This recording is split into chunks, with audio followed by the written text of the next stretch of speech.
Ladies and gentlemen, thank you for joining us in for another edition of MNW Firing Line. I am your host, Joe Mojo, and well, ladies and gentlemen, guess who's back? Back again.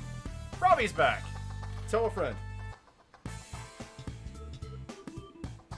How's it going, everybody? My legs.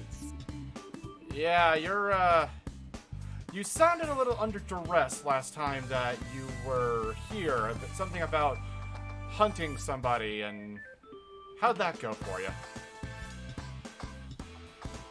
Let me tell you something, Joe. I'm not finished yet. And this is why you always keep a shotgun underneath the table. That's still shocking to me. But hey, it's not just us here. Ladies and gentlemen, please welcome back the bad CG Ghost. How's it going there, CG? Good evening to you all once more. A pleasure to be here this Thursday evening. Well, ladies and gentlemen, we have a whole of a lot of show to show you guys, and well, we have something new actually in the pipeline right now. As I transition us into our new background, ladies and gentlemen. Ooh, stylish. Nice.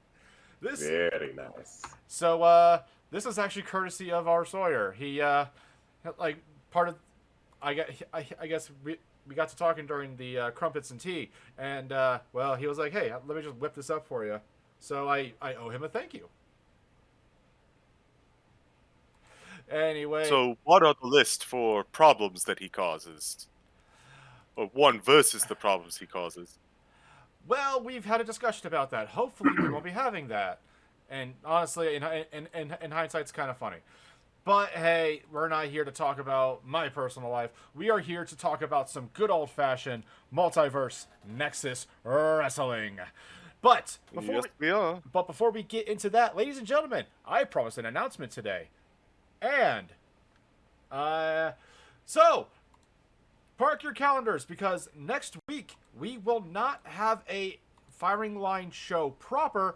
We will be having the award ceremony for the Nexus. That's right, ladies and gentlemen. Next week, Thursday, 8 o'clock Eastern Standard Time, we will be presenting the Nexus Awards to all of the deserving people, all of the deserving competitors this year. Okay, the what? The whatsies? Nexus. You're gonna have to explain this to me. I wasn't around for that part. So the Nexus are an award ceremony that we put on every year. This year, because of hectic scheduling, we will not be able to do a Firing Line and a Nexus and a Nexus announcement. So MNW Brass decided, let's just do the Nexus, mostly so everyone comes in and has some fun. So yeah, we all get An award show, though. Yeah, we all, like, everyone, competitors get awards. A lot of things get awarded. Best feuds, the best gimmicks, best costumes, best teams, best factions. Hell, even funny moments and also the best botches. I believe that one is called the Wilson. Well, Okay, you see, that one, lately, I'd say that fits, but considering Wilson's current trajectory... Yeah, I was about to say, we might have to rename that one. Oh, hello. So, may I ask? Yeah, what? Hi, the production, they saw this one coming, production truck sent me, yeah. It's not called the Wilson anymore. It's not, we're covering our ass. Wilson, don't burn down more houses, please, for the love of God. Hi, it's me, Michael Montoya. How's it going? Unfortunately, there is no Nexus for Best Commentator of the Year, or I'd win that immediately. How's it going, boys? Oh, Michael, it's good to see you, and also, stay in your lane. Also, Michael, this whole building is my lane. my buddy, my guy, you say that when is an actual healthy competition for that. Granted, Lord knows I'm not going to win anytime soon, but that's in my humble opinion. Come on, look, Michael, we love you to death. It's just that Listen, I love the game's going Aldini. a little. Aldini's a sweetheart, and well, Genericson, he's great, but his subject matter is well, you have him in here as an example, and that's all we really need to know. And CG, Yeah. before you get up, Seth Jackson is in the hallway. Do not touch me. Okay, bye. Oh, hey, look, it's Wilson. Damn it.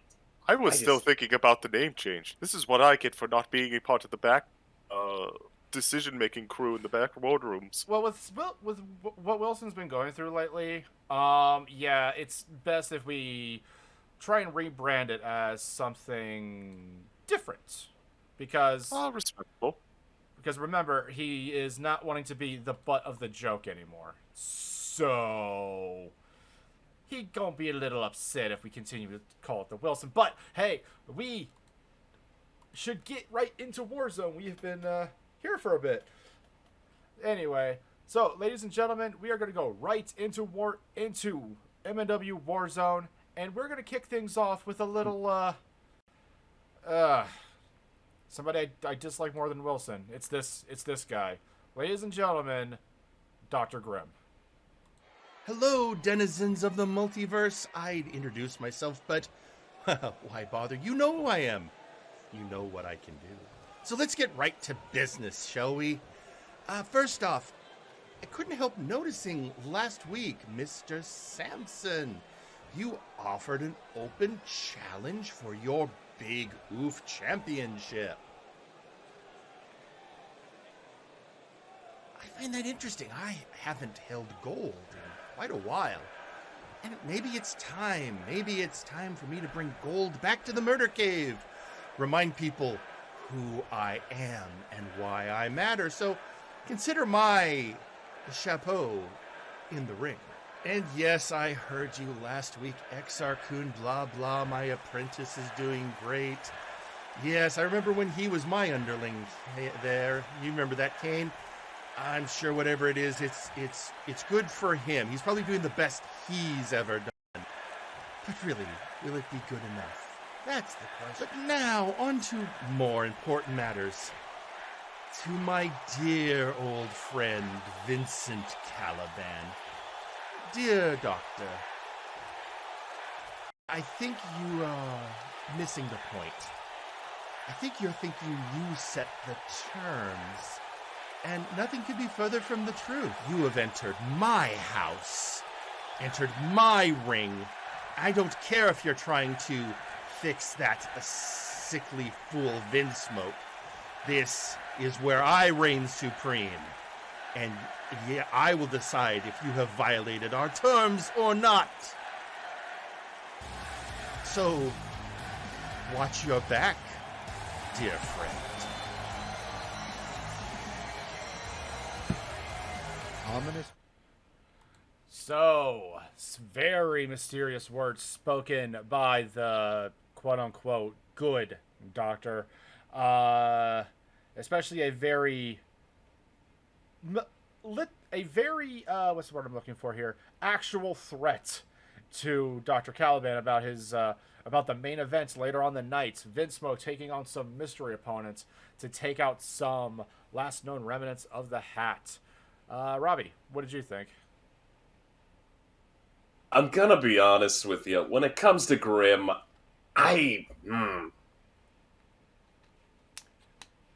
Is it bad that I literally just always expect, like, something to immediately happen as soon as he says something? Like, I'm literally expecting, like, I don't know, an army of clowns to jump out from, like, the stadium, like, seats. I'm expecting, you know, like, gigantic, like, Kraken-sized tentacles to emerge from underneath the ring mat. Yeah, don't remind me about the army of clowns. He could totally do that. Anyway, CG, what did you think?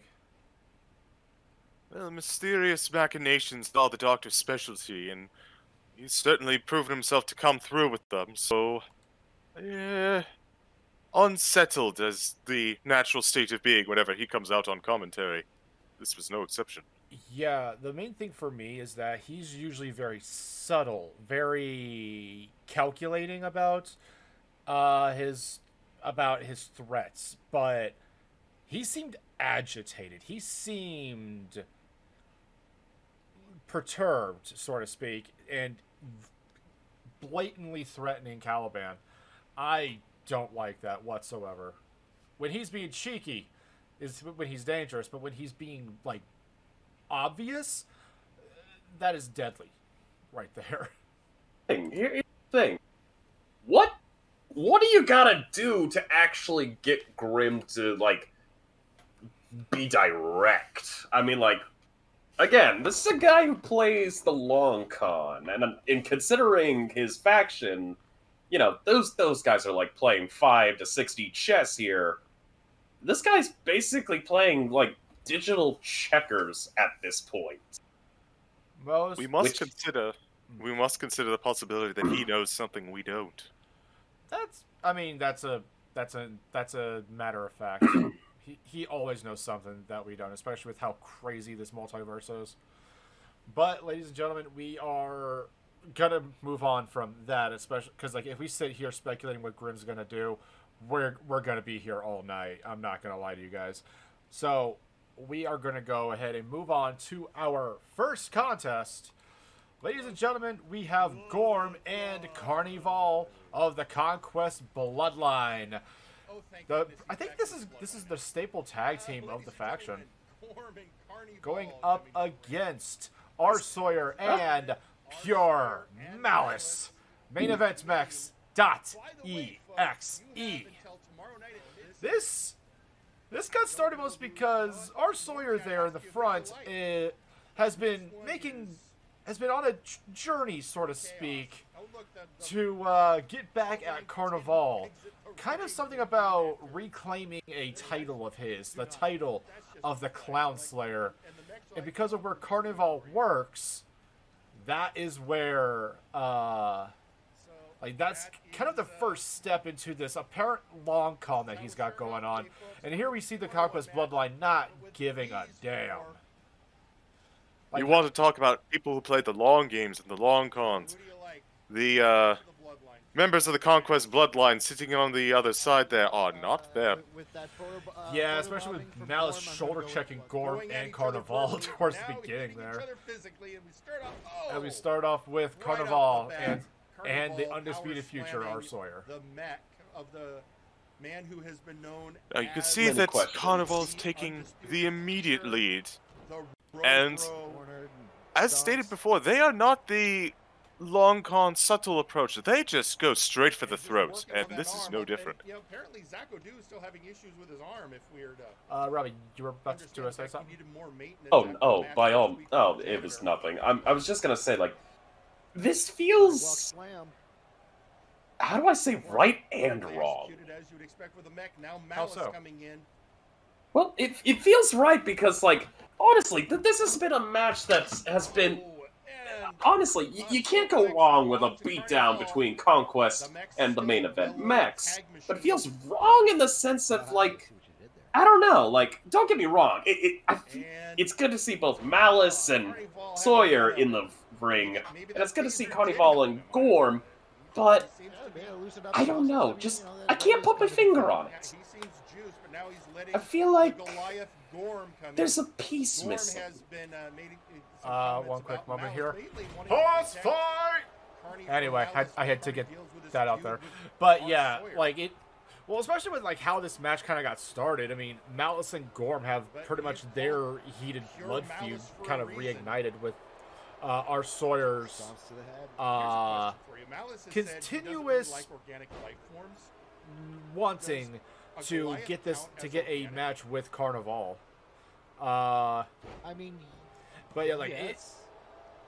it feels right because he's trying to get back at him, but it feels wrong because it feels like there's something else that Sawyer's not even telling us. Is it? It's just like, I don't know, it's such a weird feeling, like, don't get me wrong, everything's there, the picture is perfect, it's just, you know, it's like an artist who's basically crafted their material to perfection, but to the artist, it feels like boot to the head. I don't know, Boot like to the head. like just something's off. One for Jenny and the Wimp. The painting is perfection, but it's hung up crooked. Yes. And now Yeah, Whitney, okay. Honestly, That's a honestly, good Mr. one. Ghost, I did not expect you to be a such a poet. Well, I mean, I do have a bit of a band going on, so lyrics and wordplay aren't too far out of the equation for me. And here I thought it was only TK who wrote lyrics. You know, I Oh, it's a don't bit of know a all the community effort, but properties of this speaking of effort, individual. Carnival is putting in work right now. I don't want Yeah. Oh, and instantly reversed. Yeah, they've been Yeah, putting I always on, wonder like, they've been how do they becoming really more, like, involve they're becoming better and better in the ring as the time goes on, especially after, I mean, you're teaming with one of, if not the toughest guy on the Warzone roster in Gorm. If that isn't a, well, Mega Buster, if that doesn't give you confidence, I don't know what does. With a literal mountain in your corner. And only through the interference of Gorm is Carney still. You know, you make a fine point with that, especially considering the fact that, like, the last time you see Gorm go up against some heavy hitters, it has to be people like Malice, it has to be people like Sasquatch Wing, it's gotta be people against, like, Raphael Sampson. I mean, we're talking, like, literal meat versus machine escapades. Most definitely, especially like with Gorm versus Notorious CAT's match for the hardcore title. That got brutal, that got bloody, and the ring broke. Well, let's get. It's also on who you're fighting. We gotta say this. When it comes to the main event, Malice out here is equal parts perfection when it comes to stamina, endurance, and absolute god monstrous strength. I mean, Malice is like from the Transformers part of the multiverse, and you already know the media has shown the destructive capabilities that an average Cybertronian can do. Yeah, you gotta really pair that up, and then you gotta factor in that he's working with the frickin' like Sawyer. Well, I mean, Sawyer and Zako's cunning do meet Malice's pure strength. I mean, you got two masterminds. You got two like masterminds of teammates on you, and all you got to do is just throw a clothesline here and there. You make a valid point. But cunning can only go so far when you go up against the pure power, like Gorm is showing here. Kimbo clutch straight into those forearm strikes, right into the face. Ugh. Ugh. And was hard rock versus heavy metal. Certainly going to find out which is the stronger material, stone or steel, with this fight. Oh, we're getting an update from social media that he's not a Cybertronian. He's just a fan of the Decepticons. As Sawyer just fucking dies right there on the outside of the ring. Well, I'll be ooh. I'd be a dead man if I were in Sawyer's position. No, same. And Big Boot and Oh Sawyer god, is like back on the outside. that would honestly kill the average human. Like the fact that Sawyer, like, it's just an attest to Sawyer's metallic body and like that neck strength that neck has got to be straining though. And one. Oh yeah, especially when you go against someone as massive as that fucking mountain. Yeah, most definitely. Big clothesline from Gorm. Another big clothesline in. Bouncing him off into a power slam. Sawyer needs a tag to Malice. God, I think God. this has to be like where the tag match kind of like took a turn, because it was pretty dead. It was pretty dead even with Carney and Sawyer, and then Gorm and Malice. But Gorm against Sawyer though, No, not again. it put it back in the Gorm, not Bloodlines' again. favor. Gorm, no. And another pile I mean, driver to the outside. I'm sorry, CG. Makes sense. the size differential because the Well, size going for the north differential side of the between ring these this two time. is massive, and you could just see that Gorm has complete control over this, and he's been putting on so much damage to poor Sawyer. But there is one Yes, thing. he is. Yeah, but there is one thing that And Sawyer slamming does him on not the do. Once apron. he gets hit, once he Carnage has a is plan set standing in there, motion, he does his damnedest to make looking sure on that briefly, goes seen off, and he is not bouncing going to a let little. Very anybody excited. get in his way. As seen here, how he's continuously As trying I to said, fight back. into the stairs. No one really wants to be Fair. on the outside. Absolutely fair. Yeah. An excellent reversal, No one wants to be leaving on the Gorm outside with passed out on Gorm. the outside. Sawyer's taking advantage. We're up to Eight. count. Maybe those Count Galaxy of Brain 8 on the tactics are gonna outside. come into play. Sawyer may have. Second attempt at it. That's a I 9. think I don't think Gorm I don't think he's will gonna be able make to get it. up in time. Oh, And don't. Count Oh. of 10 with the Galaxy Brain strats is Sawyer. This is that cutting I was telling you guys about. The main event match. Meme 1. Game plan was, well a executed. Galaxy Brain I win, mean, Extremely. nonetheless. Having the big man waste a At that lot point, of his after the beating strength that and our Sawyer endurance, was and then getting, quickly and effectively taking him out at the right time, knowing that he would only take like only a few seconds to recover, but that was the few seconds that he needed. Good God Almighty! Just absolutely. Whew! I don't even know where to begin with that. So, would you consider that your thoughts overall on the match? Oh, more than likely. That's oh, yeah, yeah. No, I agree with that one. All right, CG, what did you think? Well, it was masterfully executed at the very end there. Our Sawyer knew that he had a bit of a disadvantage going up against Gorm. I mean, props to the band, but he wasn't coming away unscathed at that point. So, taking his time, calculating which hits to take, and then dealing a most massive blow to get that fantastic win, an excellent display of brain over brawn.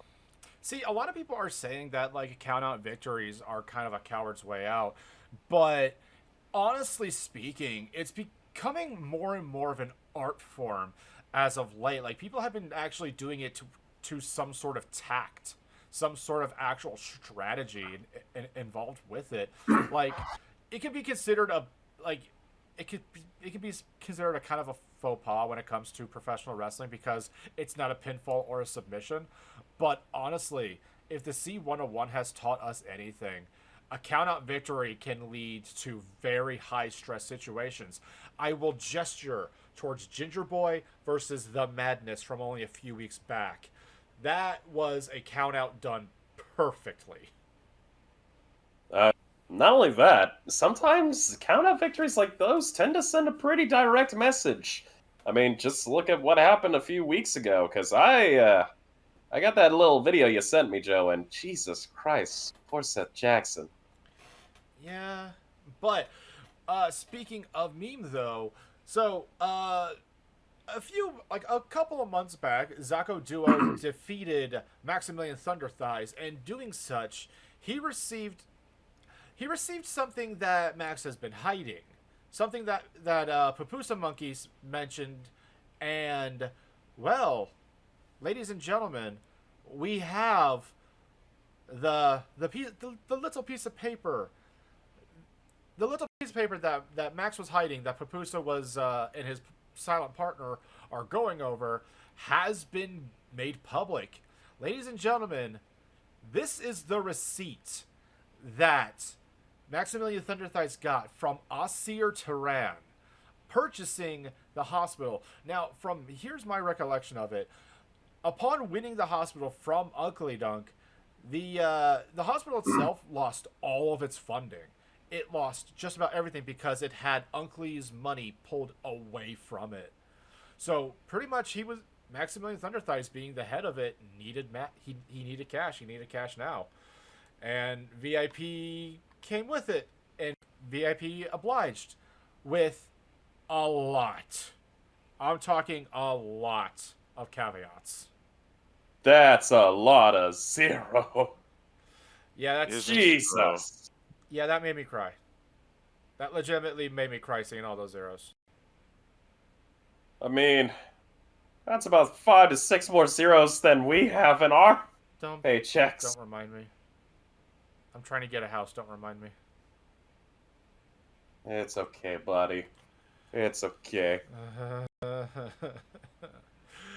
Anyway, so ladies and gentlemen, this is what there is still so much that we have to understand about this. There's still so much that we don't know. And hopefully Papusa Monkey returns and I guess helps us with the ongoing investigation, because I'm stumped, honestly, because I don't know where this is going to go, especially with how obedient that Thunder Thighs has been. But Well, what can you do? I guess VIP has put themselves in a position where they have almost complete control over that hospital that he treasures. Yeah, and although last week's promo that he did, that was a little, yeah. Sussy?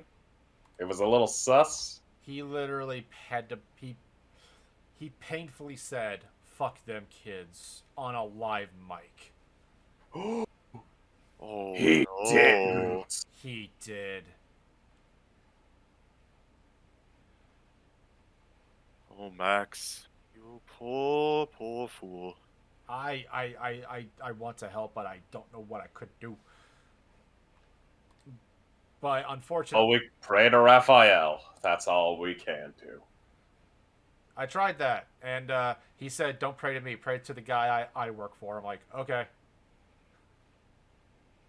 That doesn't help. I mean, he's not a god. He's only like an agent of a god. Have you seen those pectorals? Yeah.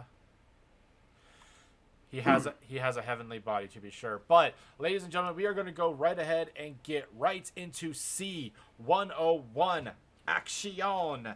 So, before we get into the match in itself, we do have the current standings. We have, at first place, going into round, I believe this is 7. At first place, we have, tied for first, Ginger Boy and Zako with 8 points. We got Daverman, Mad Jack, Lady Boots, and Dagarick and Jack Abbott sitting at 6.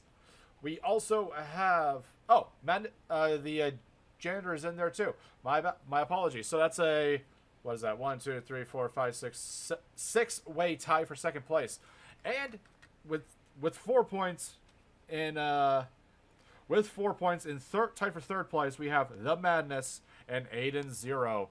Ladies and gentlemen, we only have 3 rounds left, and this is becoming the most competitive block. Unfortunately, Flashbang, Block B's part of the tournament has becoming a bit more skewed in the ongoing weeks, and yet Warzone, everyone's getting caught up. It's fantastic. It's Nothing so like a good- beautiful. Nothing like a good... Who could it possibly be? Nail biter. Well, it's definitely, like, everyone's still viable. Like, Ginger Boy needs to lose the next 3 matches. Aiden needs to win 3 in a row, and he's in it. But we can do speculating all day. Let's get right on into it. We got the Scorpion, Jack Abbott, one half of the Unified Tag Team Champions, going up against the Dagger, Dagarick, your Warpgate Hardcore Champion. And out the gates, they were both trying to go for big moves, but just no avail. Yeah, interestingly, Jack Abbott. That's a little famous there counting from on the Dagarick, though. aggression of the hardcore champion. That's Man. some good ring awareness, knowing that your opponent is going to come aggressive. Yeah. If and either making a man plan wins, to they use it. are both However, so it still doesn't if change one the wins, fact they are shot right into that he's first in a ring place with with 8 Dagarick. points. But if they tie, I mean, they would both be still. They would both be tied for second still. This is true, and he is a man more than willing to mix it up. It is true. That MMA It background, all comes down to and which that one. prepares a man for something as Most brutal as definitely. I'm not gonna lie though. I kind of had my money on Daggerick. I've been high. I mean, But in the I've been meantime, obviously high on Dagger Daggerick for has like the taken longest on time, especially before everyone he so far. Doesn't got the back down hardcore to title. fight. But honestly speaking, though, He this is like absolutely high stress beat situations up like of this his division. have been kind of his bread and butter as of late. And it shows in his scores in the You know what? 701. Fair enough.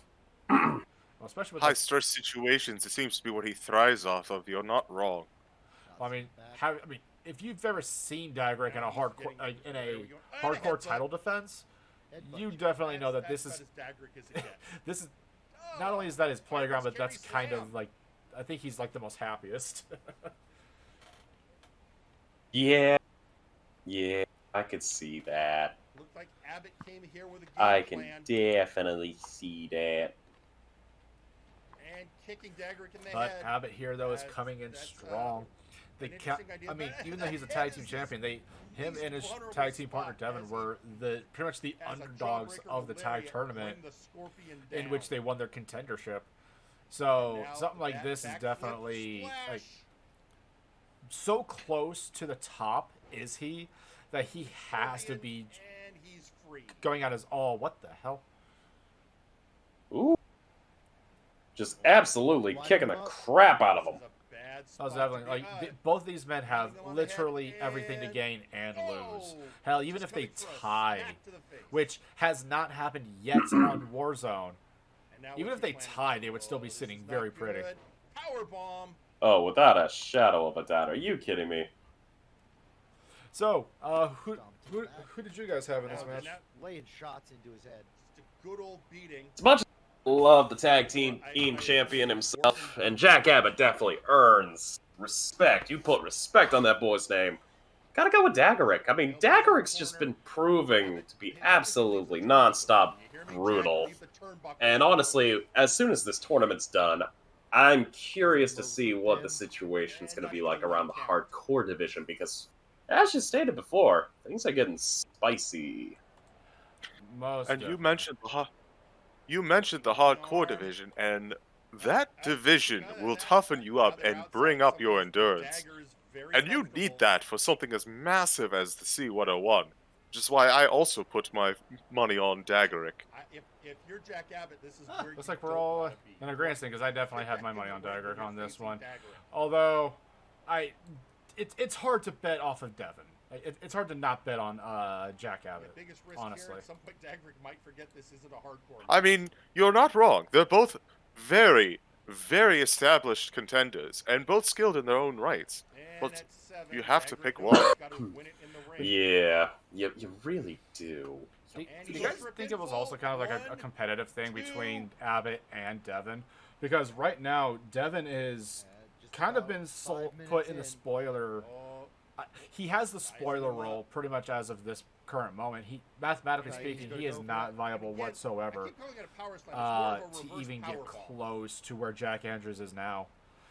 So you got to think though, is And Abbott speaking kind of of egging on reversals, reverse Devin lariat in this from whole scenario, or is Jack Abbott, Devin egging on Abbott to not lose? as we are 5 I'm not minutes sure. elapsed I'm from the absolutely 20-minute not timer sure with that. For a C101 match. For those of you just joining us, the scoring Wouldn't is surprise thus: me, 2 but obviously I points can't if say you for win the sure. match, 1 point each if That's it's a draw, that's my headcanon and of at the course, very least, nothing because if you these lose. these two seem like the very competitive bunch, especially when it comes to like Dwarven the way Prince. that they've been going at it so far in the tournament. Like Devin's been putting on some Jack very Abbott excellent matches, but just been coming up going short down every with time. loose kick combinations. It's the kicking game. And that's always so heartbreaking when you keep coming close and just barely can't close it out. Stomping Makes you feel like you know that you're capable, but no one Hands else dry. does. I mean, at the very least, you know that. I mean, never feels good. as a wrestler, would you actually be using that as like a learning experience going Those forward? ropes are unforgiving. And now just Well, stomping on it the certainly steps shows of you Daggerick. where you can improve. If you come close and you come up Telling you how short, to get up. that means that you I guess are if you're capable just gonna of reaching that point, but you made the slightest of error or the slightest miscalculation, it's almost like a magnifying glass into your own skills. That's good to know. I love hearing these things when it comes to. I love hearing like these things when coming from the competitors, most because it kind of adds a extra layer to, at the very least, the analysis of these matches. And now just Working the body and just a as I said earlier, stiff uppercut straight to the jaw, Jack Abbott. Did not realize Daggerick had a boxing background. Oh, there he goes. Scorpion has been busted open. Honestly, Fourth with a boxing background. Off those unforgiving doesn't surprise me. edged ring posts. I mean, the Dwarven Prince, he's probably been in his share of bar brawls. But yeah, like, I wouldn't be surprised if he actually took some time out to actually, like, learn how to fight and not just learn how to brawl. Frog splash on the back of the Scorpion, More than. bringing him to the center of the ring. Now, I've heard the term flown around before of, especially in the boxers, something about someone full of, what is it? Piss and vinegar? Someone who just absolutely will not go down and has all the energy to spare, and that fits Daggerick. That's definitely, like, Oh, yeah. what I'm surprised on, he's not bleeding right now. He's usually the first one busted open. Speaking about busted open, Dwarven Driver, square in the middle of the ring, nowhere to go. 2, and ladies and gentlemen, your winner, and as of right here, in first place, the Daggerick. Hard fought. Always.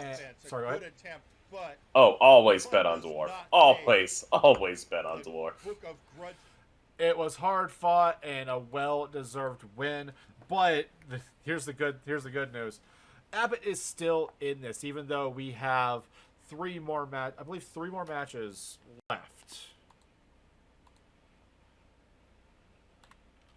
I believe it's 3 more matches. Please don't quote me on that one. Still, I mean, jeez. Yeah, frickin' Abbott took a punishment, but he definitely gave it to him and then some.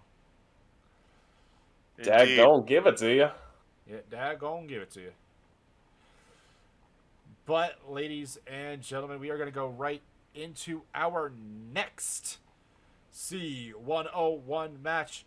Okay, I just got updated by Phyllis. We only have 2 more rounds for Block A.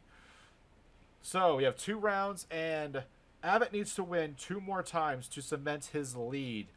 Whereas Zacho, Ginger Boy, and Daggerick have to lose only once. Actually, no. I think they need to both. All 3 of them need to lose the rest of their matches. Now that I'm thinking about it. Ooh, well, boy. it's do or die time. Most definitely. And we're coming in a nail biter. And I'm looking at this, and even before we get into the Madness's match, unfortunately, even if he wins 3 in a row, that would be 6 points. He would have to he would actually have to win 3 in a row just so he could win. So this next match is kind of all or nothing for him.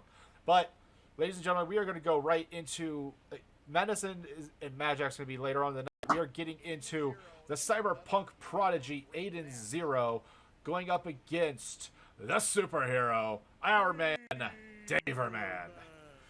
Daverman's currently... That is a lot of... Sorry, go ahead.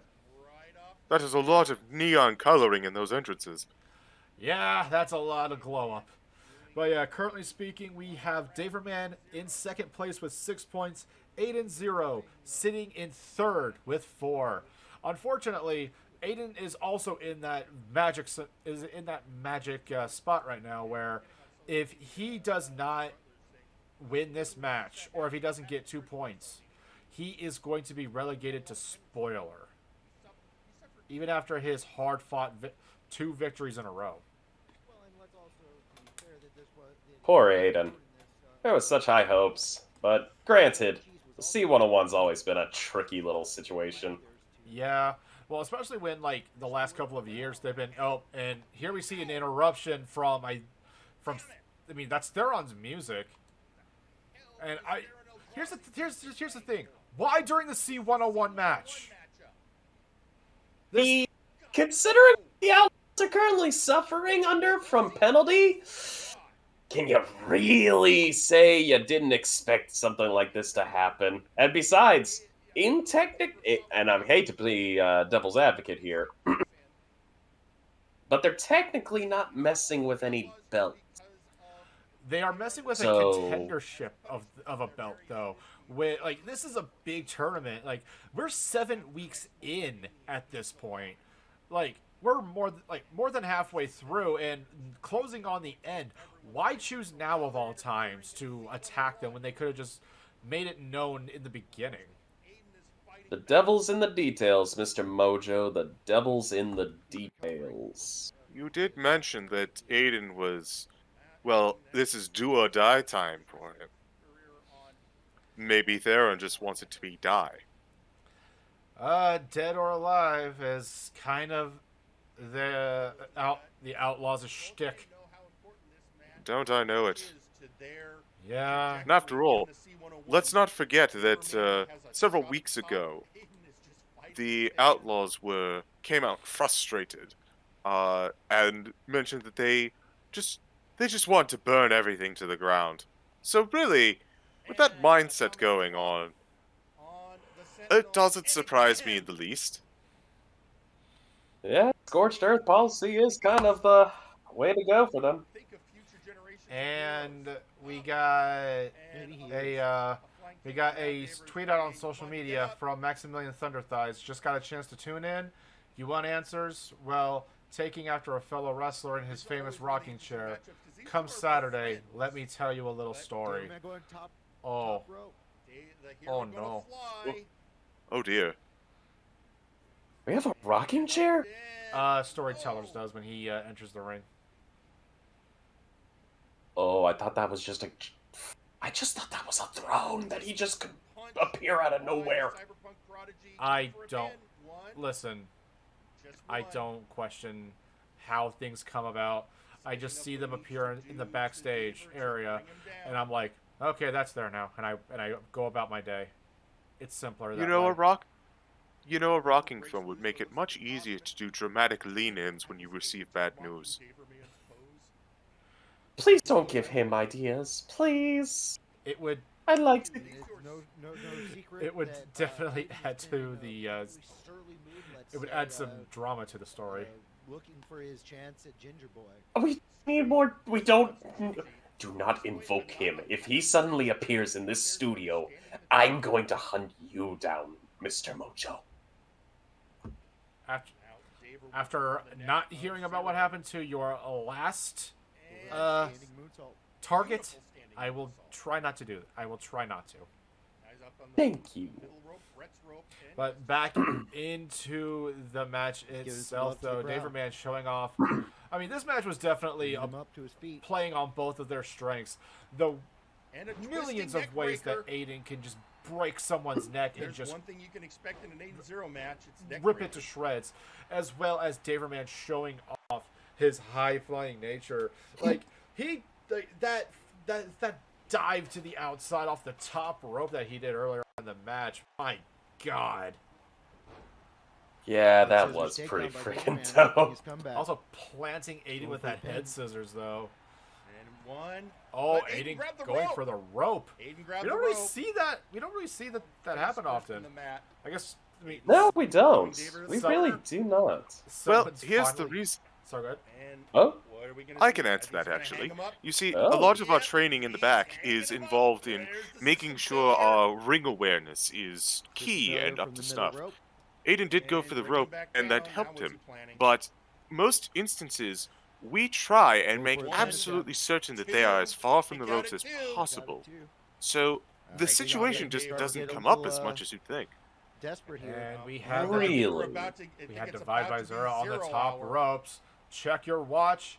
It's 0 hour. Yep, 0 hour hits. Going for that cover. I think this is it. One, two, And no, kicking kick out at right 2.5. out at 2.9. 2.5. Like, my God. Man, Daverman's Well, got I'll a lot be- more in the tank Started than we wondering think. what it's gonna take. I'll say so. I mean, Based good on God. That beautiful scissors take. Wait, what? No! And- God damn it! Oh, God. Yeah, Here's we the other have- half of the Outlaws. That's definitely First we CJR's had music. Theron Eldrazi coming out. Now that's CJR Killer's music. And now he's about... Who? Damn it! And Ooh. DOA powerbomb. Come on. Interrupting again. And Seriously. he's out there. This is one of the You know biggest what? tournaments that MNW could put on. Hang on. Yes, we Let's put cut the on feed. like Cut the feed. 5 a Cut it year, right but this now. is literally the What biggest one that is we could put on getting a conference call with the like, rest in of the any brass. given year with the biggest implications. And yet you ruin it by interrupting a match between one guy who's Apparently pretty much Lawson this was is watching the his match. chance to shine. This is his chance to Apparently like he's no actually happier get to than the I am. top. And then another guy, this is a do or die scenario for him. If he doesn't win this match, this is like that's the tournament for him. He's going to be relegated to just making sure that no one This else is the gets up ladder. there. Hopefully this match can just finish. High stakes in Daverman both punching regards. 8-0. Like, especially because Daverman has never reached the top of the mountain. He has had so many attempts, but has never reached it. Like, hell, he's my Yeah. dark horse to win this entire tournament for Block A.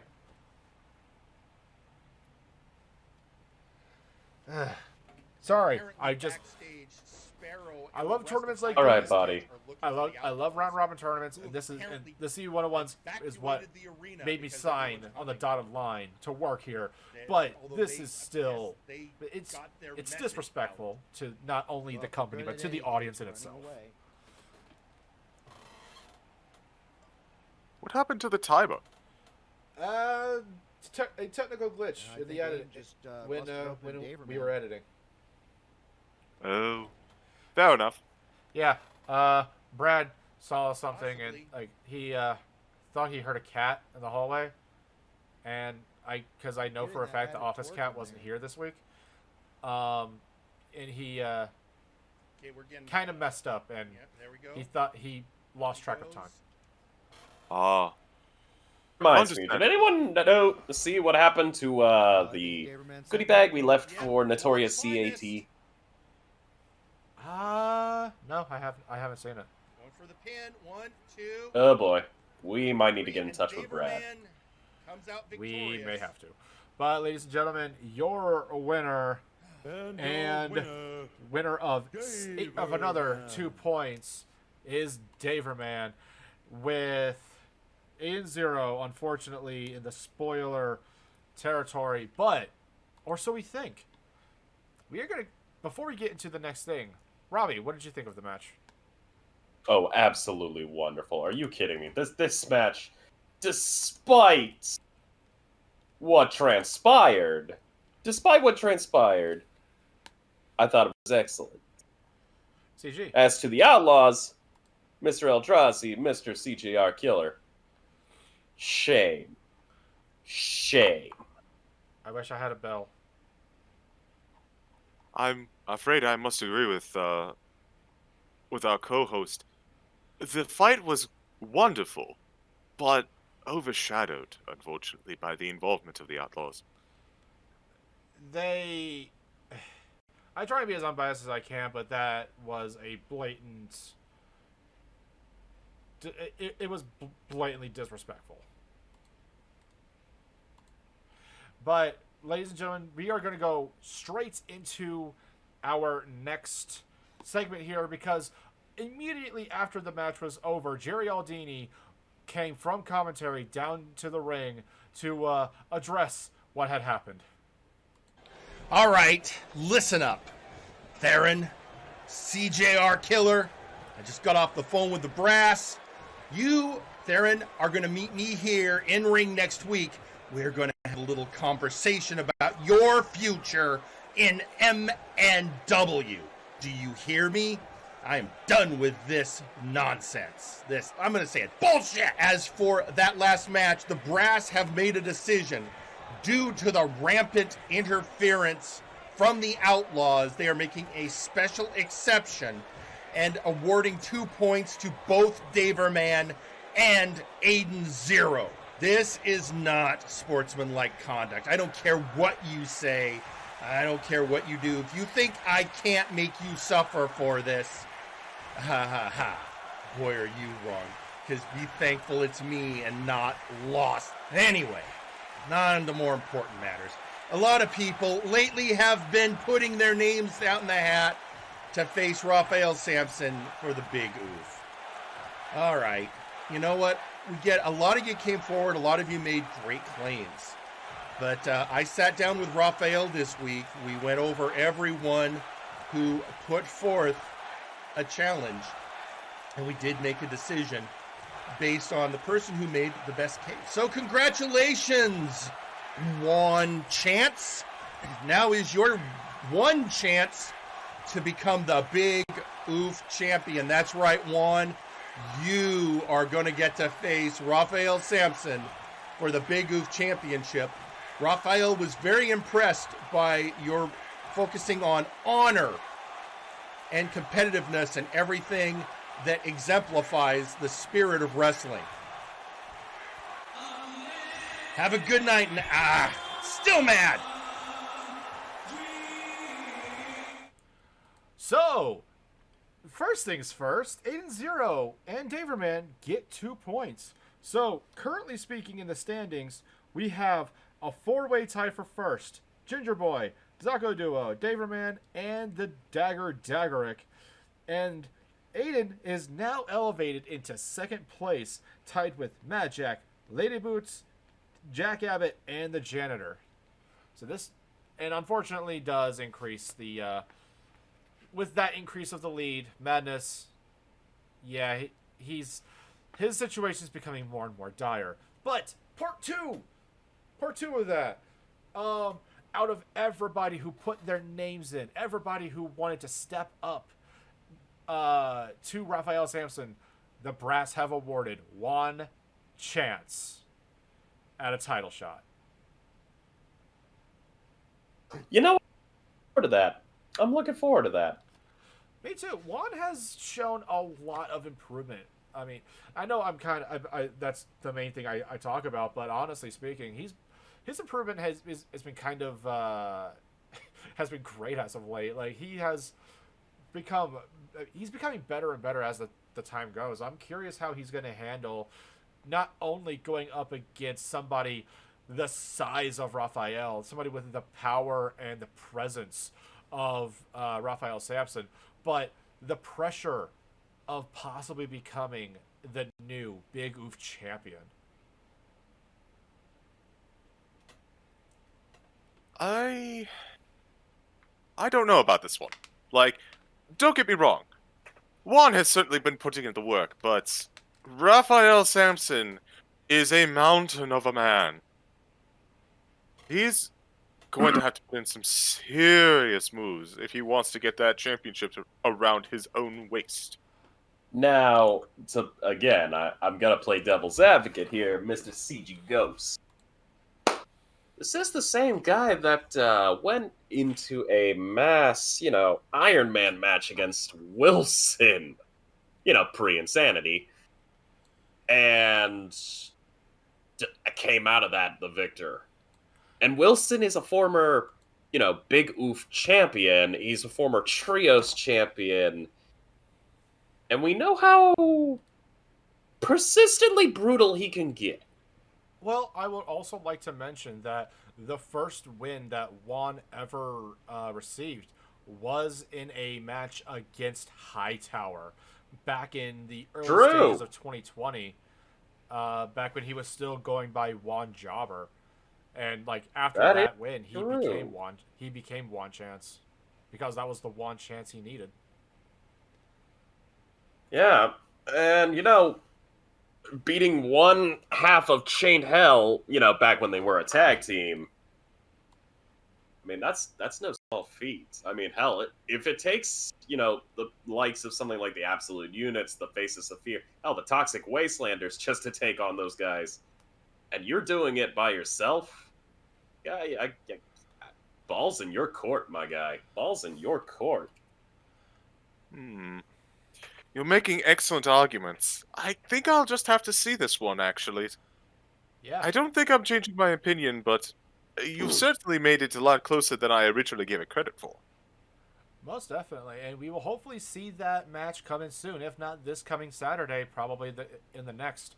But until then, ladies and gentlemen, we are going to go right into tag team action once more when we have TJ, the Mint Gable, and the Taxman, Forrest the Fortress Wade, the Absolute Unix, going up against Strongman and Flyboy Bell, the Bell Brothers. And this is a rematch from a few weeks back when the Absolute Units picked up a victory over the Bell Bros. But let's just say Flyboy was not so happy with the result, mostly because of the consistent interference of Absolute Washington. And here we see right behind TJ the Mint Gable, who's hanging out on ringside, Absolute Washington is still accompanying his childhood friends. Yeah. I No. still can't get over how big that guy is. And yet he's so gentle. Now, normally I prefer the Bell Bros and the Three Kings, but the Absolute Units are Absolute Units, and you mentioned their deep connections and roots with one another, and I cannot help but connect with that level of camaraderie. Furthermore, they've always been a very charismatic duo and trio. I think I like the Absolute Units here. Yeah, and well, I spoke to Flyboy a little bit before the match started, mostly because, well, I know it's going to be very hard to believe, especially with, you know, someone like me, a backstage guy, trying to talk to some of the wrestlers. But even after, since I'm not doing interviews anymore, let's just say I'm the one who's translating for Flyboy when he gets upset. Fair enough. Fair enough. And oh hey, my Twitter just shot up. Oh, we even got a tweet from one of the units themselves. It's always a tough match against the Bells. Ain't that the truth? And we have a raid from Zymasite. Zai, thank you for the raid. I'm glad you came in at this part. The irony. Anyway, ladies and gentlemen, so yeah, here we have Flyboy and TJ the Mint squaring off, the former boxer and the high-flying luchador. And my God, like, Flyboy was a house of fire in this match. After a career as a amateur boxer. Yeah. Yeah. Yeah. Anyway, but yeah. Look at that beatdown. I mean, just good. I just had to sit in stunned silence and watch it. You know, I gotta say this. Like, Flyboy, like, he has to have a broken nose. Like, can he still smell? I'll talk to him. I'll ask him next time how he felt after this match, especially going into this coming Saturday's show. But that big power bomb from the younger Bell Bro. I mean, Strongman. I know I'm very high on Strongman, but like I cannot state enough about his combination of lucha libre and Japanese like powerhouse wrestling. It is outstanding and terrifying once you put it all together, and you can kind of see that with his Oni combo. It really is. It really is. I mean, who else can gorilla press someone and then just slant and then just moonsault on top of them? Not a lot of people. Never underestimate the power of originality, and fusing seemingly opposite styles will give you exactly that. And Strongman has to have like that kind of creativity to go up against TJ the Mint Gable. I mean, especially with all the tag team cohesion that he and his brother are doing as we see here, because they have to isolate and beat him down. Because this, I mean, I honestly would say, even though the Fortress is a mountain of a man, TJ the Mint has to be the toughest out of everybody on the Absolute Units. He went toe to toe with Daggerick, and pretty much got up right after the bell came on and said, "Round 2, let's go." Yeah. Yeah. honestly, I can't even. Gable just saying, hey, pay attention to me. Ooh, You tried I don't to even force know how to. attention twice, and after that didn't work, you just hit him. No. It's just not only that. I mean, even here, like just seeing how he had to take this absolute, like surprise strike and everything else. And Back up. here we have a conjoined tag with Forrest the Fortress and Strongman in there. I'm going to call it a hoss fight. I don't care who you are. Strongman kicks out. Oh yeah, no, this is a hoss fight. There is no ifs, ands, or buts about it. Oh, Yeah, most definitely. Like this, and especially with how agile. Did you see that Inzaguri? Like, freaking Yeah. Forrest is agile as hell. He's deceptively like freaking acrobatic.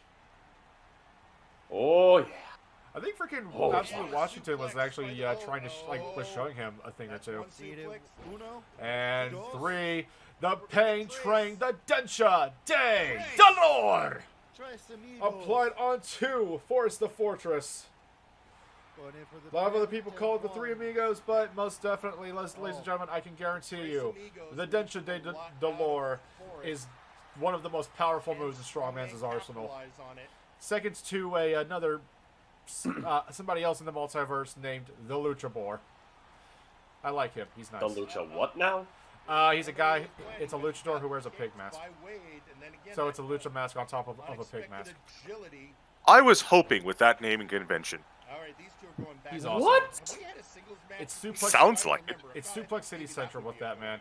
But here we have another power bomb straight on to the literal unit of Forrest the Fortress. They tend to be focused on tag. Oh, here it comes. Oh, here we go. Gorilla Press. Oni combo. Oni combo. I have so many questions. And it looks like that Strongman accidentally got onto the bottom rope there. There he was, because let's face it, bottom rope, not a lot of leverage. That looked like it was enough for a kick out from Forrest the Fortress. Tagging in the older bell. Nice little cutter there. Into Followed by a senton. Swanton. Beautifully executed. 1, Just- 2. I'm sorry, Robbie. Again, he's up I against just- resiliency. Oh no. I'm still like stunned at the absolute energy that they got going. I just busted him open. Bell ringer. 3. And that's it. That's a 3 count, ladies and gentlemen. Your winners, Flyboy and Strongman Bell. The Bell Bros representing the Three Kings. This was a hard-fought and well-deserved victory for both Bells. You know, Flyboy was. I have to agree on that one. The Fortress is true to his name. He took quite a beating, dealt with quite a few blows, but they made sure that he could not get that tag. They made, even looking at the end, where Gable was trying to save Fortress from that pin, and they had kept him close to their corner almost that whole time, trying to get him closer and further away, so that the other Bell Bro had plenty of time to interfere and secure that victory. Most definitely. Robbie, what did you think? Well, I mean, I gotta say this right now. A fortress is only as strong when it's, not under such constant siege. And, well, I hate to say this, the Bell Bros here, they're masters of siege warfare. Especially when it comes to siege and sweet Dio mio. They completely, absolutely annihilated them. I mean, Like, don't get me wrong. Don't get me wrong. I love the absolute units. I love them. I love them dearly in my heart of hearts. But I gotta say, guys, the Bell Bros, you knew they were coming up like lions. well, You knew they were coming up like lions. well, this match only proves how well of a unit, no pun intended, that the Bell Bros even are. I mean, they are the measuring stick when it comes to the MNW tag team division. So many tag teams come into, get formed and come into MNW only to face the Bells. Like, they are a staple of this company, and honestly, this match just proves it. It really does. Indeed. It really does.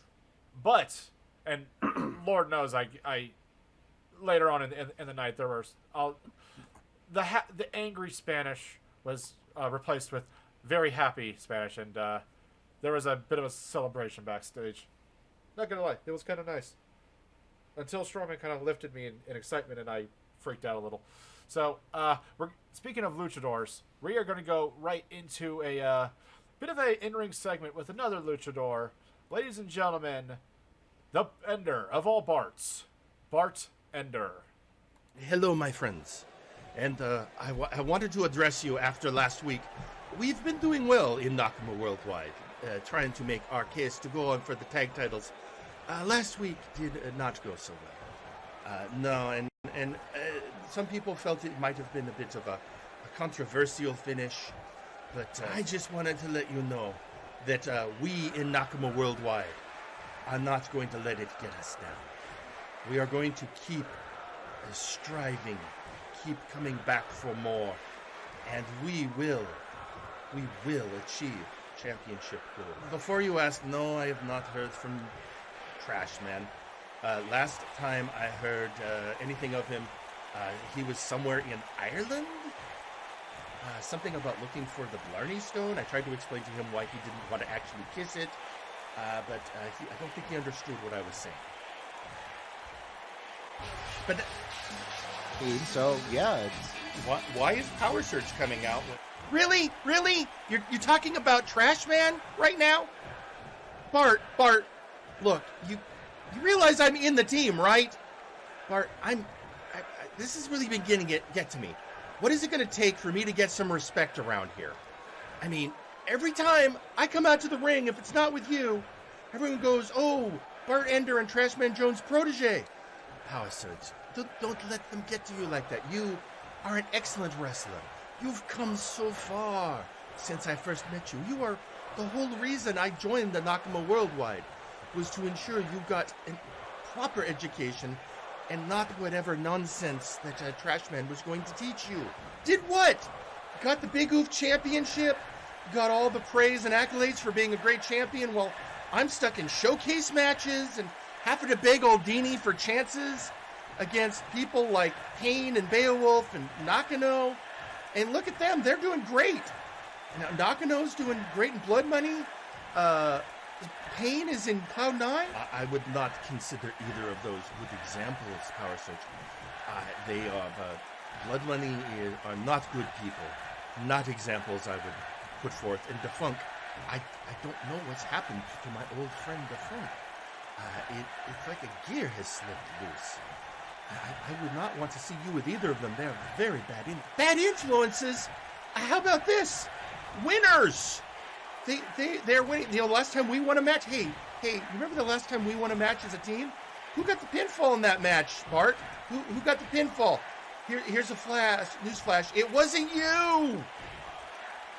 I'm sick and tired of being the kid in Nakama Worldwide. I understand, and we are going to make sure you make a huge splash, that your ascent, that you surge forward and become a star in MNW. But Power Surge, it does not happen overnight. It takes time, it takes experience, it takes hard work, and you're doing so well. Am I? Look at what Nakano did last week. When he did that Get Up the Schneid match. He got everyone's attention, and everyone's praising him now for doing a great job. And Ignacio just had a big win with the what? Of course I respect you. Obviously, I came here to teach you, to make you a star.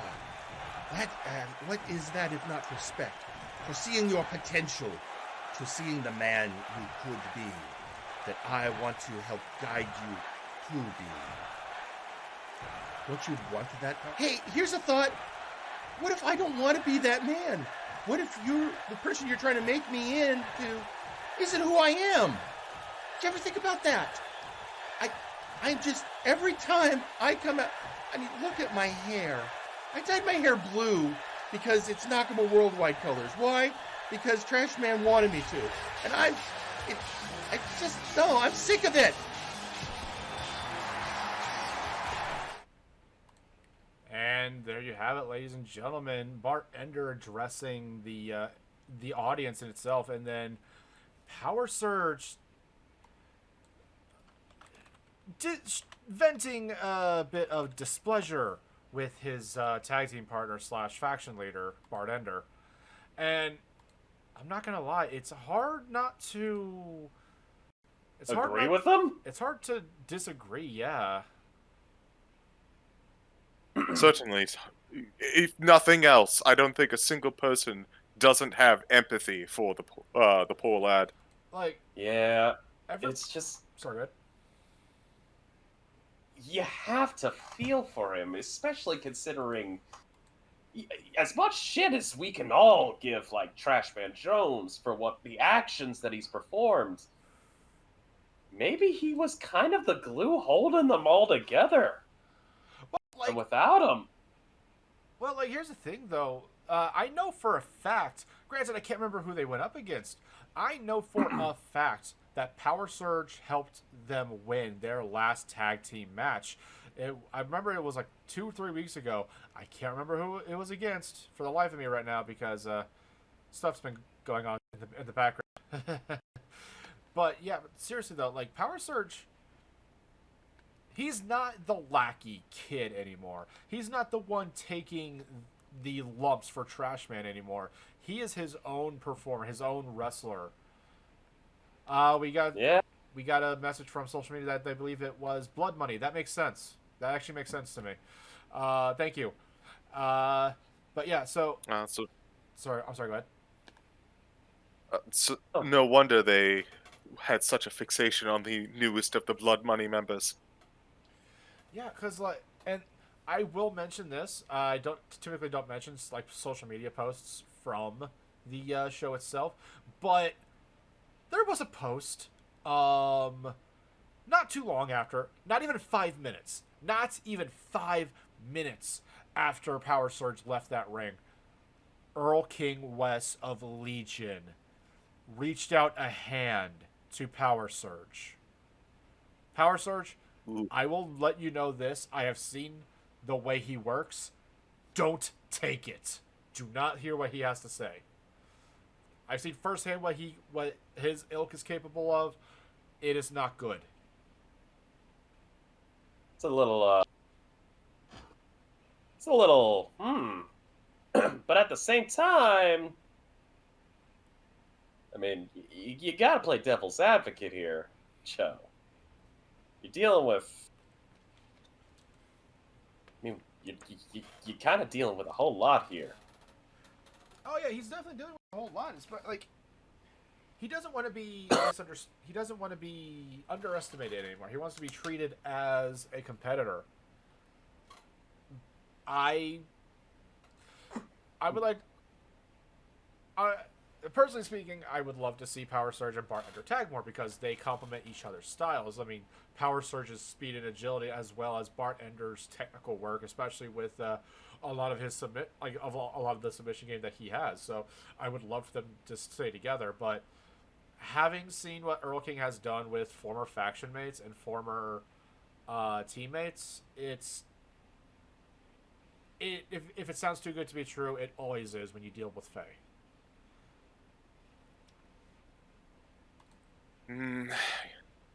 True words. But, ladies and gentlemen, we are going to go from that little tidbit back into some C101 action when we have the janitor going up against the main event mistress, Lady Boots, your Nexus Titan champion. Both of these individuals are sitting in second place with 6 points. if one person, from the janitor, whoever wins is going to be in a 5-way Janitor tie might have for expected a kick first from the Lady between Boots. between Zako, Shocking, I Gingy, know. Daverman, I know. and Daggerick. Oh, cutthroat. Cutthroat. And who's better at Most certainly. using the and who's rope better to at slingshot cutthroat her. tactics than the lady of corruption, And Lady coming, Boots? coming in strong. The janitor knows Boots well enough to know you Like, don't take these the Good question. I mean, these two are everyone on the definitely roster should the know that now. have pretty much the most are.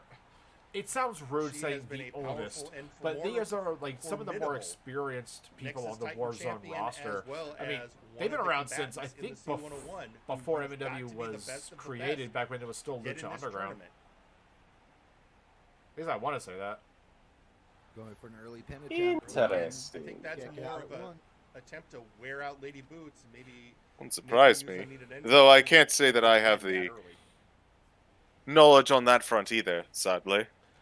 Yeah, I came in during the Inquisition. after the Like the that's hand. when it caught my eye. So Stomping I on can't. I I don't mean, have a lot of memory. I'm gonna have to Give 'em credit, consult that's the a old pretty decent the strategy. old guards that are still kind of hanging around. In most cases, however, Fair. I would remind Actually you, got Lady me. Boots Speaking is of- most Making a note. dangerous from That's her okay. kicking I'm sorry, game. go ahead. Speaking of the old god, If you want to take away her arsenal, the janitor is certainly taking it to the main event mistress. Is that what she Going wants to in be for called now? another early Or is pin. that just a title she's been kind of Burning up throwing some of out? that Was it given to stamina. her? Actually, that was the one that was given to her. I believe the a Corkscrew leg previous title that she takedown. came up with herself Excellently was the executed. Lady of Corruption. Mostly because Boots bringing the him princess doesn't. Whereas the princess has a down. regal And tint to again, it, Kicks. it still has Lady a Boots is a person who does not childlike determined to or beat him. maiden-esque quality to it when she wants to be taken more seriously as a competitor. So, the lady, the mistress, And now those going for names another kind of pin. invoke power Again, when a one princess count. doesn't. I think this is just to burn energy. I Not agreed. expecting an actual victory this Though, she's certainly Lady showing Boots off her returning power to right power, now. burning- Oh yeah, most getting, definitely. Her striking game is. Janitor to burn off like, some of their stamina. There's not a lot of And now, individuals on the going Warzone for a roster who headlock. can match her striking game. Janitor is struggling to get out. Most certainly Just indeed. wrenching that in. I feel we can see his face. I mean, just There like, would be a grimace of really?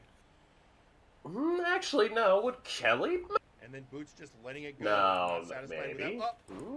and a leg sweep by Kelly's the got- janitor. It's back really in hard. charge. Kelly has a nice all-around kind of style. She doesn't really focus on like one particular brand. She's got, I mean, she's got Boots strikes, back she's to got Boots. flips, she's got suplexes, she's got all kinds of stuff.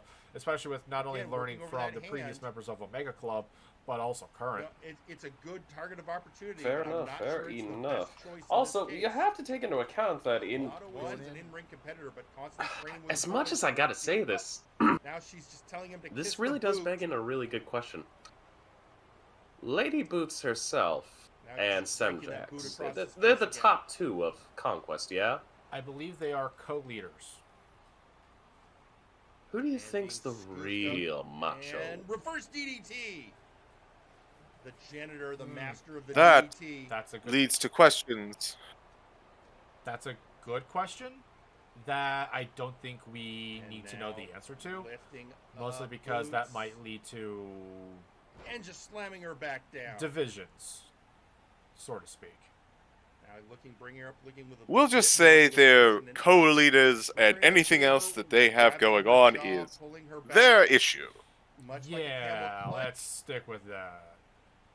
Boots struggling. here we in have the a nice- position, needing but, to I mean, get loose. I mean, we've been yapping about Lady Boots and the freaking Conquest Bloodline, but I And mean, she's we able to all- bridge up in a not only jawbreaker is to break that hold. Lady Boots bringing the striking game, but the janitor is bringing the tact, as well as, I mean, he's like the master of DDTs.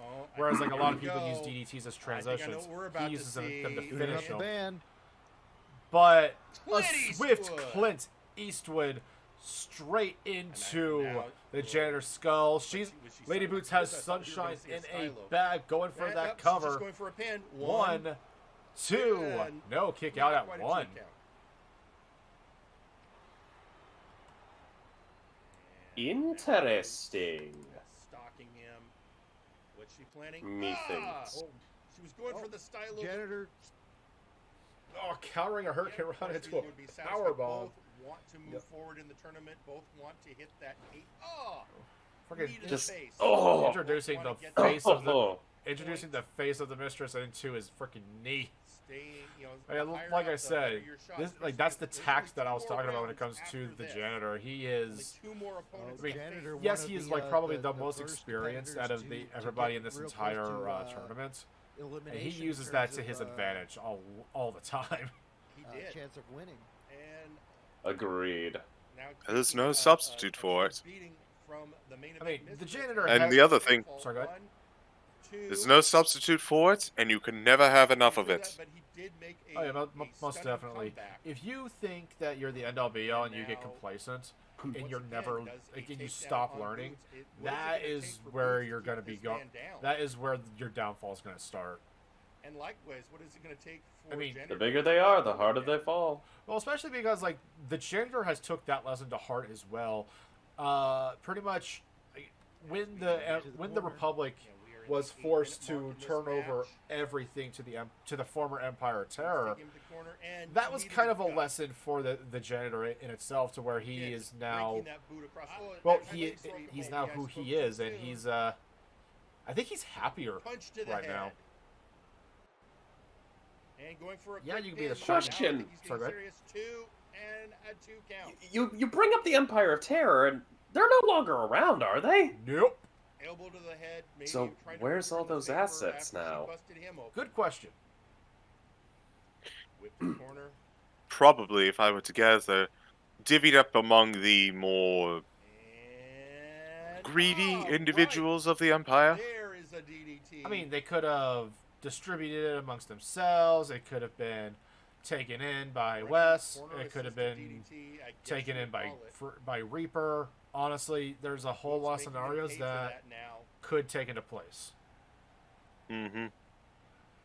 Still, I don't think missing wealth has any bearing on the current SmackDown going on at the ring. Oh yeah, most definitely. Like freaking Lady Boots has been taking it to the agenda at this point. Like, she got caught into, like, Janitor was building up momentum, and Lady Boots got caught into it, and she did not like being dominated like that. So she is definitely reasserting her own brand of dominance in itself. But yeah, without a shadow of a doubt. Like, Lady Boots, I've come to regard Lady Boots as probably one of the few entities who could take someone who is literally on a hot streak and practically already guaranteed to be taking the belt. And, well, just boom. It's how she got the belt from Uncle Dunk. Uncle was actually had a really good string of oh, hang on, what's this? Oh, he's actually going to go for it. Avalanche Spanish Fly. Good God Almighty. 1, 2. See, this is what actually when Janitor his last match, and yet kick out at 2. The resilience of Lady Boots. My God. First with a kick to the gut. Again, she didn't quite have that move scouted right. You can't sleep on him. You cannot sleep, no matter what. Like, we all talk about his DDTs and his thinking game. We never expect him to pull out a more acrobatic move like that one. Especially if you're hitting an angle that's really gonna be more painful. Oh, yeah, high risk, high reward is definitely the name of the game the moment you get anywhere near those buckles. And here we got some trash talk. Trash talk to Boots. Trash talk. And Lady Boots does not tap out. I mean, it was once called the Mind Your God bless the trash talk. Trash talk. That's all I can say. I think he was getting ready for another DDT. Oh God, bouncing Lady Boots right into the frickin' ropes with her. I think her neck landed on that. Down on the ground. Janitor recouping himself. Indeed. We have 7.5 I will spoil something. I hope no one's squeamish after that happening once, because it's gonna happen a lot more later on the night. Trust me. There's a particular match that well, just look out for that one, because oh God. How he is going to take the Lady of Conquest down. Anyway, back into the match itself. Here we have the momentum definitely being shifted back into the janitor, but Lady Boots once again canceling that out. Going for a stylo. Oh! And That absolutely was the getting rock the it. house. 1, 2, kicking out Kick out at right 2. out at 2. The janitor is not going to say die. First place is on the line. Oh, kiss the That was boot. the stylo. 1, 2, 3. Oh my God! Janitor was reaching for the rope, but he Ladies didn't and quite gentlemen, your winner and currently in first place, the Lady of Conquest, Lady Boots. This Well fought. well Well fought, fought. well deserved. This brings first place into a 5-way tie. For the match coming up, that just means the gap is getting further and further away. But first, Robbie, what did you think of the match? Heart pounding. That's what I thought it was. CG. That. Oh, sorry, go ahead. I didn't know you were done. Oh. Oh no. Just. I need a moment. Oh, Oh, go ahead. Go on. Keep going. Oh. CG, what did you think? This was a slobberknocker, but ultimately I think it just came down to they kept on punching each other, getting back up, punching each other, getting back up, and the janitor just didn't get back up at the last bit. Nothing very complicated in this match. Yeah. Test of wills.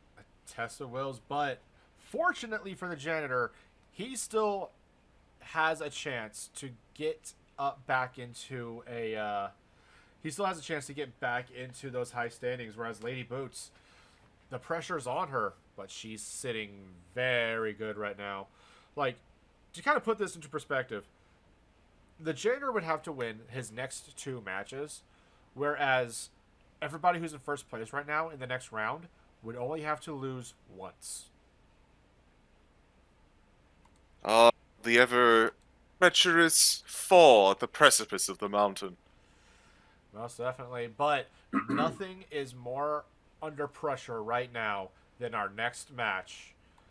Madness, representing the Flashbang World Tag Team Champions, going up against 1/3 of the Trios Champions, Mad Jack. Madness is sitting at 4 points. Mad Jack is sitting at 6. If Mad Jack wins, he gets the 5-way tie for first. Turns into a 6. Turns into 6 competitors. But if Madness, that means that Madness will be relegated to a spoiler for the next 2 rounds of the tournament, because he would be mathematically out of the running. So a clean match. Mad Jack has no problem. Oh, with yes. a clean match. God. But if the Madness wins, If you don't, unfortunately, it's not like he's in the he's in the clear. Next round's going to be probably the biggest one that he would have. If he wins, he would be tied with Mad Jack, Abbott, Janitor, and Aiden. Those fighting's just pretty much fine. those 5 men. Mad Jack likes that. Yeah, pretty much I'm just saying, 1/2 of the card would be you gotta fighting keep for it their up enough lives, or, just to stay becomes not very only in the lead but viable in this tournament with only 2 rounds like left. him when he's angry. You After really this, would. You know, after this round, of course. I've been in rooms with him when he was slightly That's controlled. crazy. Round robin tournaments can be like that. It really can. It's just, it still blows my Oh, mind how yes. crazy this whole thing House can one day. get. Just how far things can go.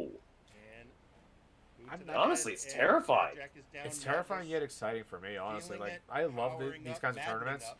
but Again, a the great one thing I will opportunity for say, Madness to keep I'm him glad in that the we're ranks, allowed to maybe do 1 also, match a week, making because up- that's just going for making these pinfall. high pressure situations that One, much more just one. drastic. I was thinking it, Fair You enough. really feel the trios tournament impact of your next match lingering in your mind as you wait that 7 days until the return to the ring. Most Brutal definitely. kick Like, it combination. is. And of course, Mad Jack not feeling the pressure whatsoever, doing a little shake, rattle, and roll there for the crowd. Doing the funky pumpkin. Give it to him. He does know how to pump up a crowd. I mean, he knows he is a crowd pleaser to be sure, especially when he goes for a little Setting up the kick. Jack in the Box action right here. Jack in Bam. the box. Right up Main Street. Yeah.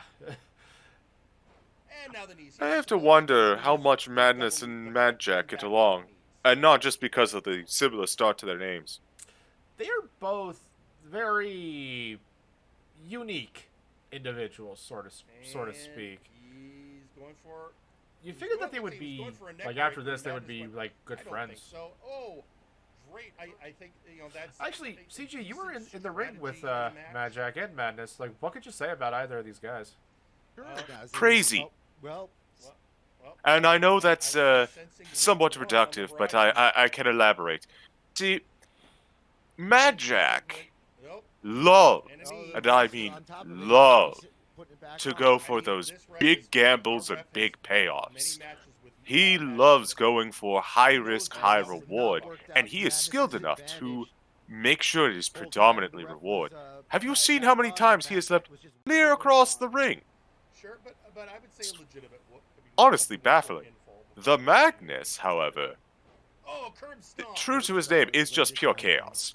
It is impossible to get a good read on the Madness, and not just because he's constantly styling and profiling. Yeah, Like- the Slick Rick strut knee drop straight onto Madness's head, and then here we have a quick roll up. Two. God, that. Nicely executed by the I'm not gonna lie, Magnus. that would have been. And knees to the face for his trouble. That would have. I think that would have popped the house into a freaking roar because that would.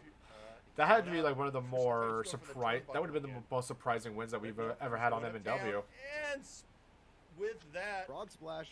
And with such a frog splash. powerful move with a predominant pedigree like the roll-up. Yes, the most powerful move in all sports entertainment. It seemed like Ooh, Mad getting Jack caught up just on the sort of ropes there. didn't feel to a couple of those kicks. Yes, I hear legends that there are other places where that's the only way that you're able to win. That or DQ. And I think we. It's Mad that Jack time. setting it up. I personally, I maybe prefer DQ. January, It's where I tend to get most of my ice cream. anytime Fair enough. the time And for then Mad here we Jack have to Trick. Very fair. Distance he got We there. have Trick or After that, hell of Treat. a trick or treat. I believe it was Trick or Treat onto the Madness there. Trying to go for some sort of stretch, but Madness kicks right out of it. He's An def- excellent reversal. Yes, he's definitely feeling the tension of his current situation right now. He, like, as of right now, he's definitely. I know I said this before, but he's. And a takedown by Mad Jack. It's a high pressure situation for the next 3 weeks for the Madness, and I hope he doesn't buckle. Is he gonna get it this time? Yeah. Once there again, the a little hips. shake, rattle, and roll. boom, Not neck really breaker. caring. Tension. What's that? That sounds like a cake, apparently, when it comes to the Madness. As he gets set up for the All Hallows He's got knee. All Hallows knee. All Hallows knee. Going for that cover. And a pinfall. One, One. Two. Oh, Kick out at 2.5. 2.5. 2 3/4. My heart was Jack in my can't believe chest when it. I saw that. Picking up Madness. All right, in the He corner. is not saying. Madness is still in here, and he is not saying Oh, die. And here we have a little and tiger feint there we kick go. from around the freaking Around the world. ring post. Now he's heading up. Oh no. That's not. The acrobatics of Mad Jack are never to be underestimated. Ooh! Impressive splash. Nor the head, Oh, nor the head Madness not resilience Able from to that come back falling from that real headbutt. quick.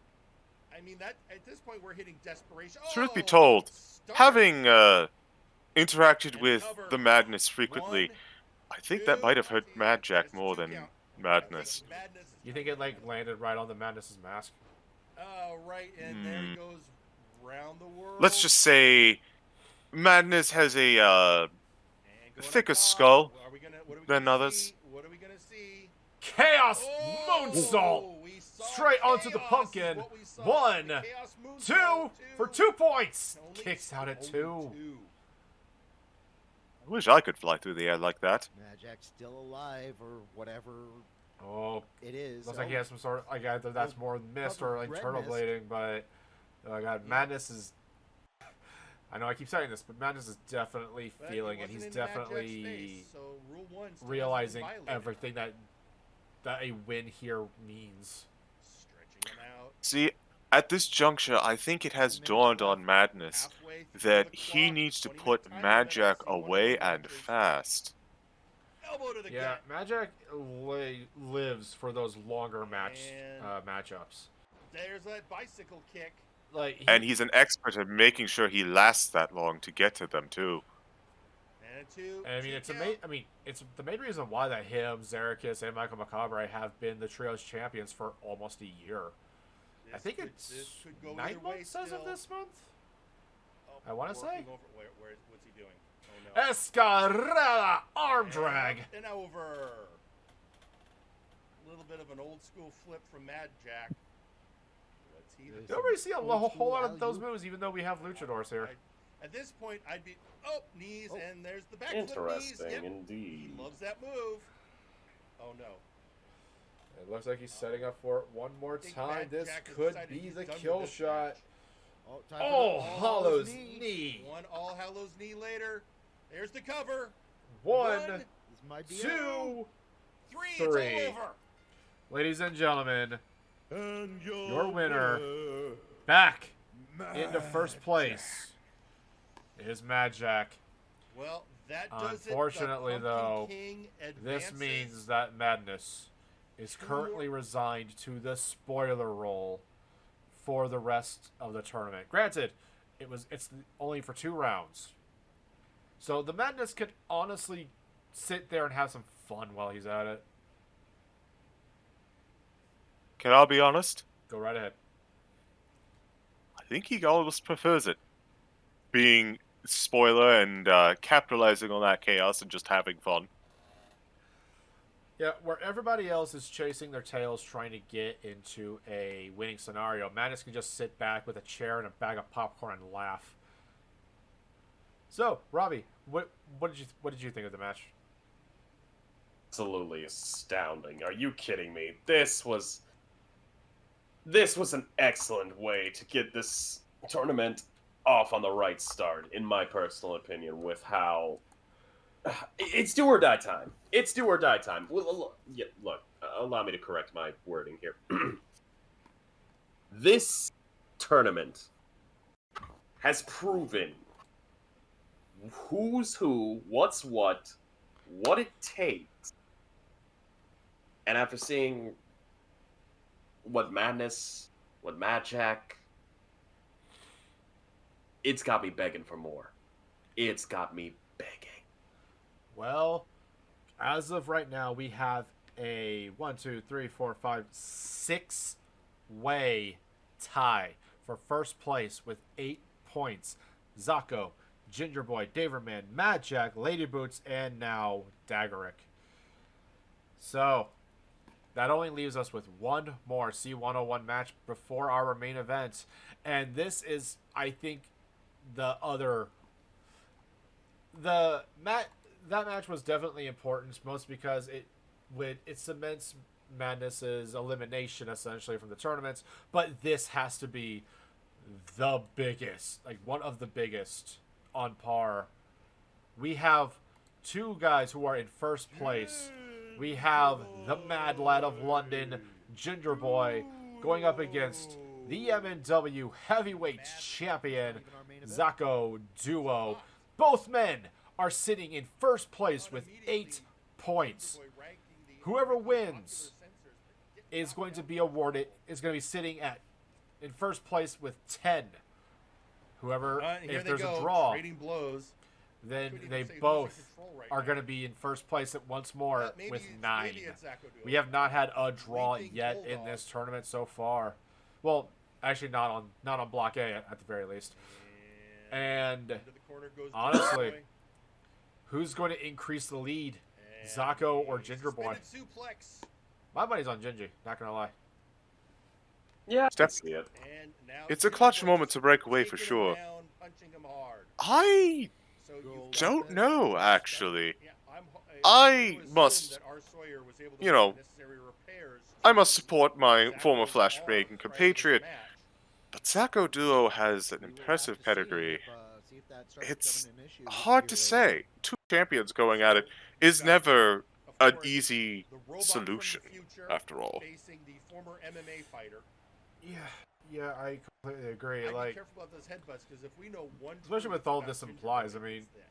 what this does, Don't make him like, bleed. if either of these guys win, that Make him cements bleed, their, that thing's not only cements their, that not only increases their lead, but that also puts Jack Abbott, the Nobody janitor, knows the lead and except 8-0 himself. in a very Headbutt bad in the scenario, area. Not sure to if where saw that. they would have to win their next 2 matches. Like, both of them would have, but all 3 of them would have to win their next Well, 2 they had, I matches. mean, great strategy, Where but again, Zacho would have to potential for lose disaster. All right, 2 going in a for row. pinfall. Zacho or Gigi would have to lose 2 in a One, row. I'd And at that expect just point, a one count it miss would be a within the match. tie. We're only 2 minutes in, folks. Ooh.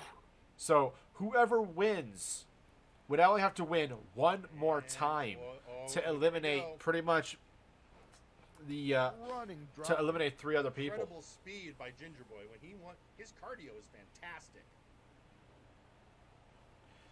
Honestly, Does a bot even have Math is the most dangerous opponent in a round robin. Oh yeah, most definitely. I agree. And well, what's also more dangerous is well, Ginger Boy, once you bust him open. Trust me on this one, you don't want to know what happens. And with that, now That is Gingerboy the in truth, front if I've ever control, heard knee it. to the head, Yeah, he's shown that pedigree on Flashbang.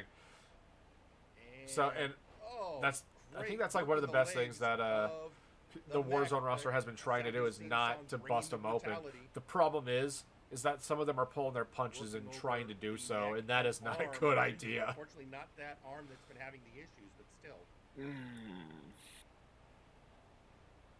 Whip into the ropes and duck over And down here we got and going for a kick. Zacho Duo trying to go Oh, for he a caught it! vertical By kick. Ginger Yep, Boy. and then Whoever Ginger Boy's stomping doing, him right countered into by the Zacho, abdomen. And Ginger Boy still gets a stomp to the gut. I know Ginger Yeah, Boy able whipping to him right get his back hands into the in way corner. to absorb some of that Clothesline to the Yeah, back again, of the head. Widely ring veterans, both of them. So yeah, They know what they're doing. I mean, CG, who did you have your money on in this match? And Previously stated, I had a tough time picking, so I flipped a coin. spinning I back genuinely to just the flipped head a of the coin. Mac, It Ooh. came up only a tails, count.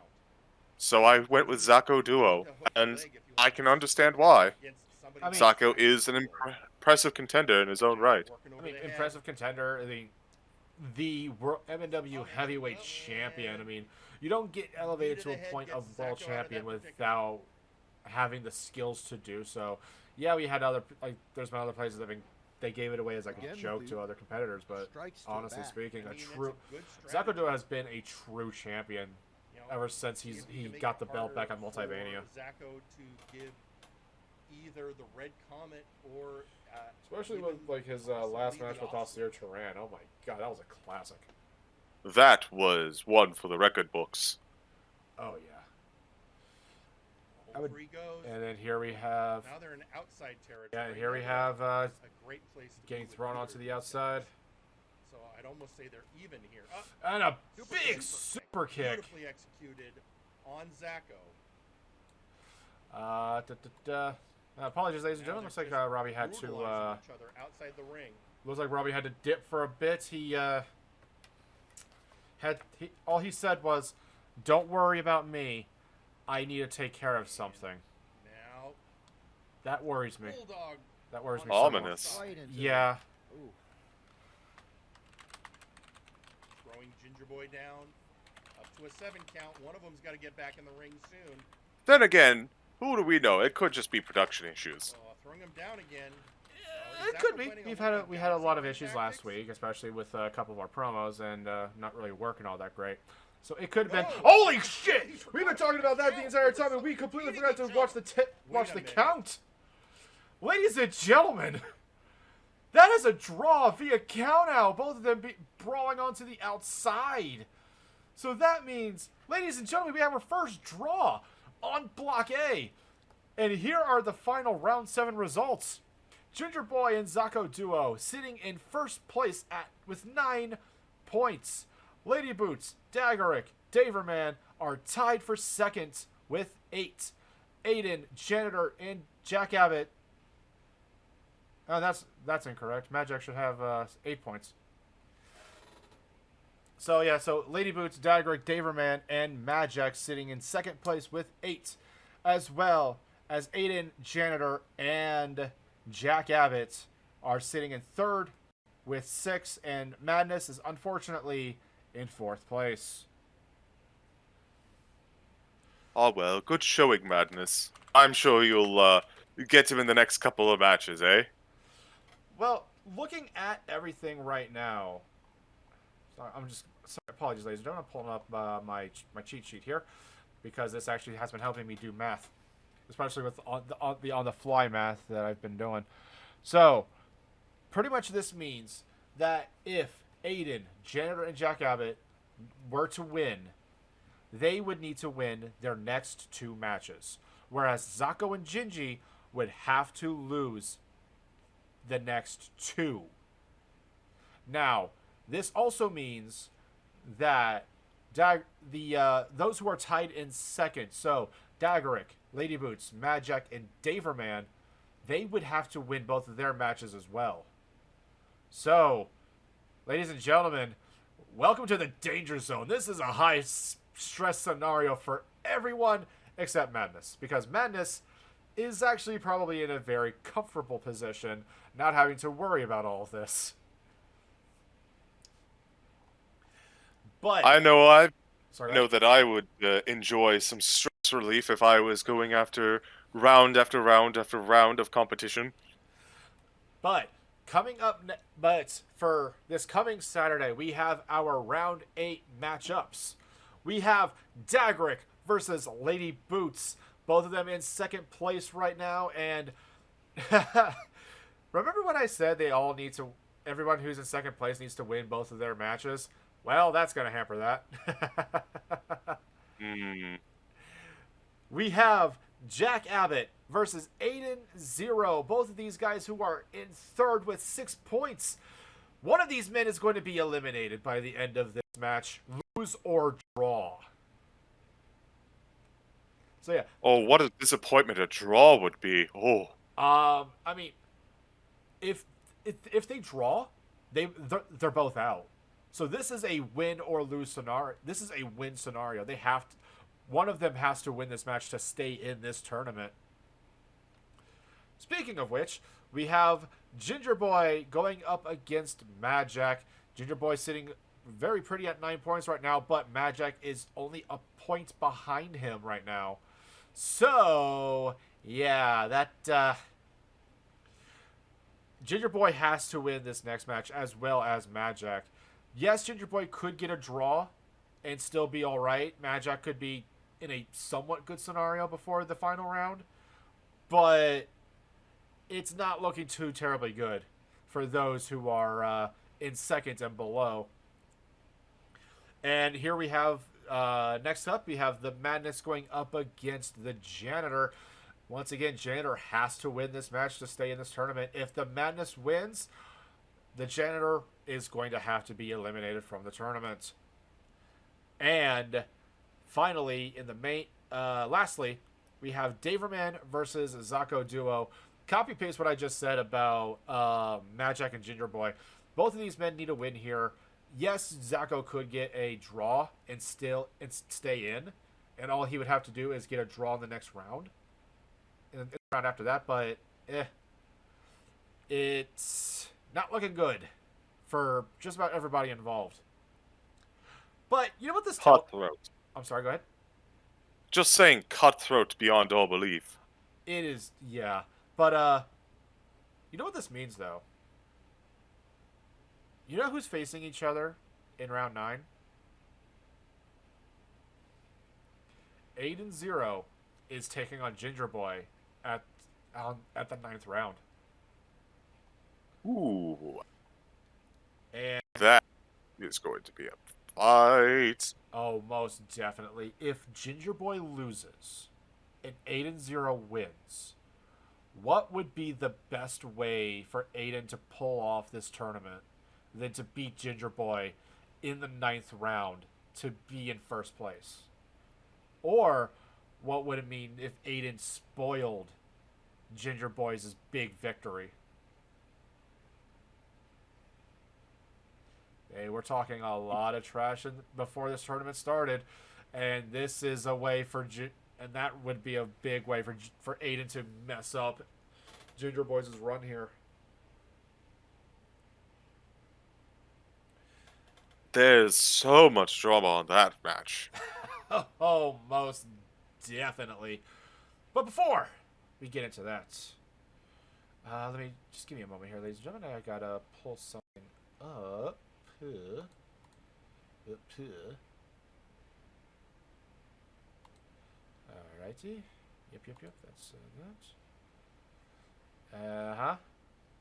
And I forgot to play something.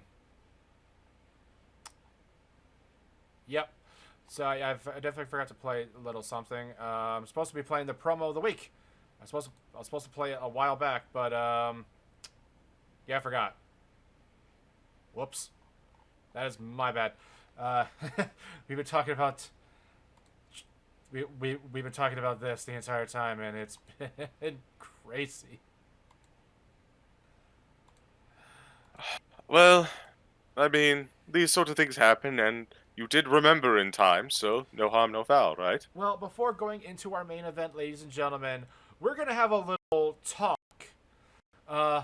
Michael Montoya mentioned a couple of things prior to the night. We're gonna touch up on that a little bit with a little sit down between Michael Montoya and Wilson, son of Will. Ryan! Jesus Christ. Ryan! Okay, hold the frog's legs. Hang on. Okay. I shouldn't be doing that then. All right. Screw it. We're doing it live. Hang on. Ryan! Jesus Christ. Ryan! He's not here anymore.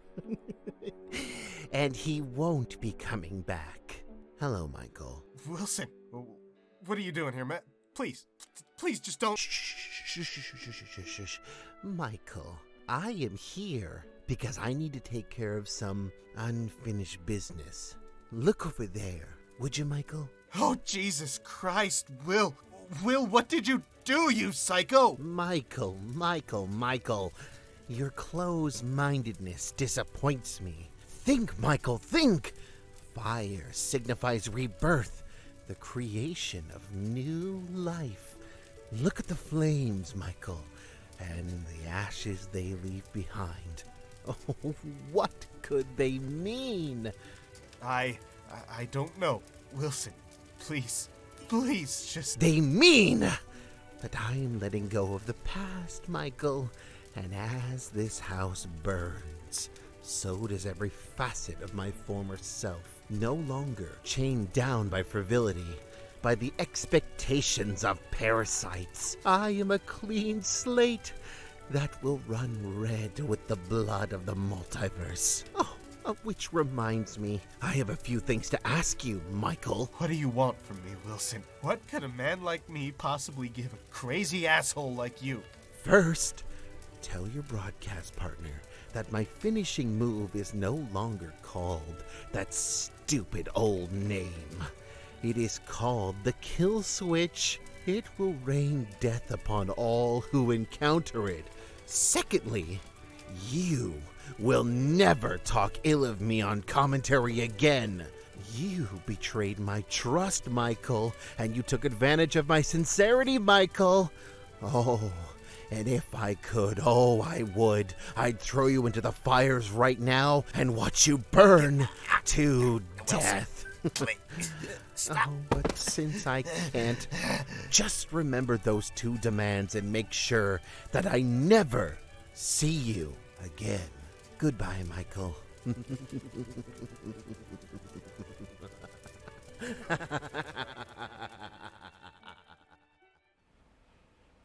Remember earlier in the night when I said we should probably stop calling the biggest botch the Wilson for the Nexus? Hmm. You can see why now, I would hope. Yeah, it makes sense now. Sorry about that. I was uninformed. It's, I'm paid to keep up with this stuff, and it is, it's a lot. But yeah, so... That was also kind of what Michael Montoya was mentioning earlier, and that made me actually feel... I actually was, hoping that he would get out of there quickly after I heard that. For the first time in a long time, I was hoping for him. He's a nice guy. He's just got an ego. Opinions? An ego, yes. Anyway, so ladies and gentlemen, we are getting into our main event for MNW Warzone. We have Dr. Caliban's stress test, so to speak. He handpicked an opponent for Vin Smoke Sanji to get the last remnants of the hats out of his system. And honestly speaking, who is it gonna be? Who is it gonna be, and why was your choice not Allfather? The Allfather Arkoff, coming off of his brutal, I'm talking brutal,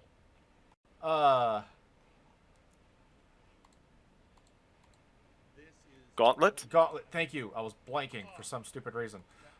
The brutal gauntlet that he had back at the Super Show. I imagine it's because of that very reason, actually. Shown his resilience, a well-known, established individual with amazing power. You're looking for someone to stress test and potentially put on both pain. You need someone with durability and offense at the same time. Someone who can really lay down a beating. Arkoff fits the bill.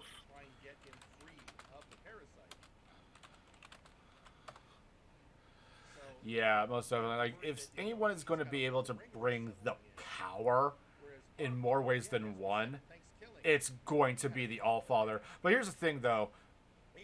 Where Allfather has the power, Vince Smoke is surprisingly resilient.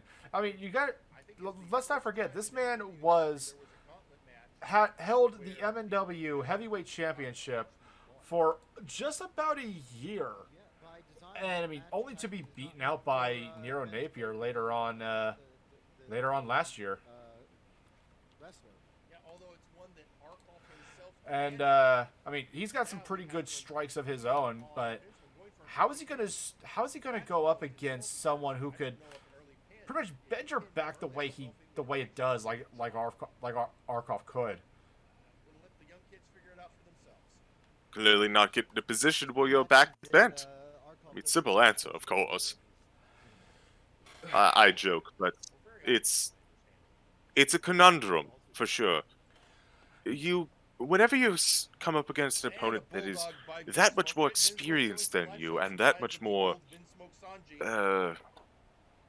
potent, we'll say, I mean, it draws on every bit of reserves, and I wonder if tapping the reserves is what might be exactly what the doctor ordered for Vin Smoke. well, speaking of Doctor, somebody on social media reminded me, this could have been the reason why Grimm was upset, is that Caliban hand-selected. He could have picked anybody on the roster. Cat, Gorm, Nice Ice, who's been suspiciously gone for like months now. I'm worried. He could have picked anybody, especially anybody in the hardcore division. No. He picked one of Grimm's allies in the murder cave, the Allfather. He got involved into their business. And there's one thing that Grimm doesn't like, and that's getting involved into his business. And a takeover by the Allfather. Accurate. The scary thing about Grimm is that he doesn't like anyone being involved in his business, and that he keeps his business secret so that when you cross that line, you're just out of luck and you have no idea why. Yeah, it's scary. It's really, really scary. Oh, never mind. Brutal backdrop. Just leaping on him and just delivering a Luthez press. Oh, and he has My God. I know it's up, And here we have a camel clutch applied onto the back of Vince Smoke. Vince Smoke fortunately gets out of the way. Smoke getting right out of it immediately. So many young lions tapped out to that during the gauntlet match. But Vince Smoke slipped out just to receive Absolutely. It's certainly a move that has no mercy on risen back to prominence in the public mind recently. well, I can only assume Yeah, that no was longer are Caliban's people intention. using it as like a transition move. It is a lethal, I think he's getting what he pardon the asked for. pun, a lethal This is injection. Just what the doctor ordered. That's a pun for the Bringing him up. wrestling for the wrestling fans and out there. knocking him down. Vince Smoke's trying to get the crowd It makes sense, I swear. jazzed up for his chances in this match. I'm sure. I mean, I'm just letting you have your moment. I wasn't judging. That might be good. Thank you. Anyway, so Me give someone guff about puns? Oh, the horrors! It was not. yeah, let's not focus on the pun aspect of it. But hey, here we have the Allfather just taking it to Vince Smoke on the outside. Allfather is Kick, it's a getting hit it in the is back by a Vince Smoke. understatement to say, but he is lethal beyond belief in out Again, on this the match, I outside. don't know if it matters I mean, who in the wins ring, or out of the loses, ring. as I long don't know as it where doesn't he put would be disbelief. considered a non-entity. We're up to a 7 count. Well, and let's be honest, we hear it. I mean, fuzzy on what exactly that's. Could you even consider anything involved with that as non-entity? After-match medical No. report. I don't think so. I couldn't. Been back in the And ring. I'm not gonna lie. I've stood next to the Allfather before. See, I stood next to the Allfather and Vince Smoke when he was a hat, and I fear the Allfather more than Hat Smoke. Oh, back into the camel clutch, Stretching him out. and Vince Smoke And taps Vince within Smoke taps. seconds. He tapped. He put on a fantastic showing, ladies and gentlemen, but ultimately the Allfather is he's the gatekeeper for a reason, ladies and gentlemen. He is, I hope that was enough. oh God. Well, we will, He is we'll have to see. disturbingly Like I said, we'll have to powerful. Get some kind of medical report. Absolutely. Dr. Caliban let us And- know. I'm just happy that I... And oh no, Oh no. no, Uh-oh. Allfather no. Guess Arkoff He's got a chair. didn't do He's enough got work. the clown killer. Oh, just the steel chair. laying Okay. into Vince Smoke and Don't know if threatening to this hit is the what ref. Dr. Ref Caliban had in wisely mind. getting out of there. In fact, the doctor's rushing down to ringside. That's one way to make sure that the hat is under control, I And guess. Here we have Caliban checking on his patient no, with a no, chair no, shot to the no. back of Oh, himself. God, Grizzly And there's Adams. Grizzly Adams. God, they're both, Just they're a both sheer choir onto both man. Caliban and Vin. It is not a good time for the House of Caliban. And Ooh. That is an old man that you are hitting with a chair. Do not do that. They don't like being hit with chairs. Is mom at work? She going to work? yeah, she's over. So, Well, it's just one day. thanks. Well, Sorry. Mike said hi. Hi, Mikey. Sorry, ladies and gentlemen. My daughter's in this studio with me. She's kind of hanging out here while getting all of her work done.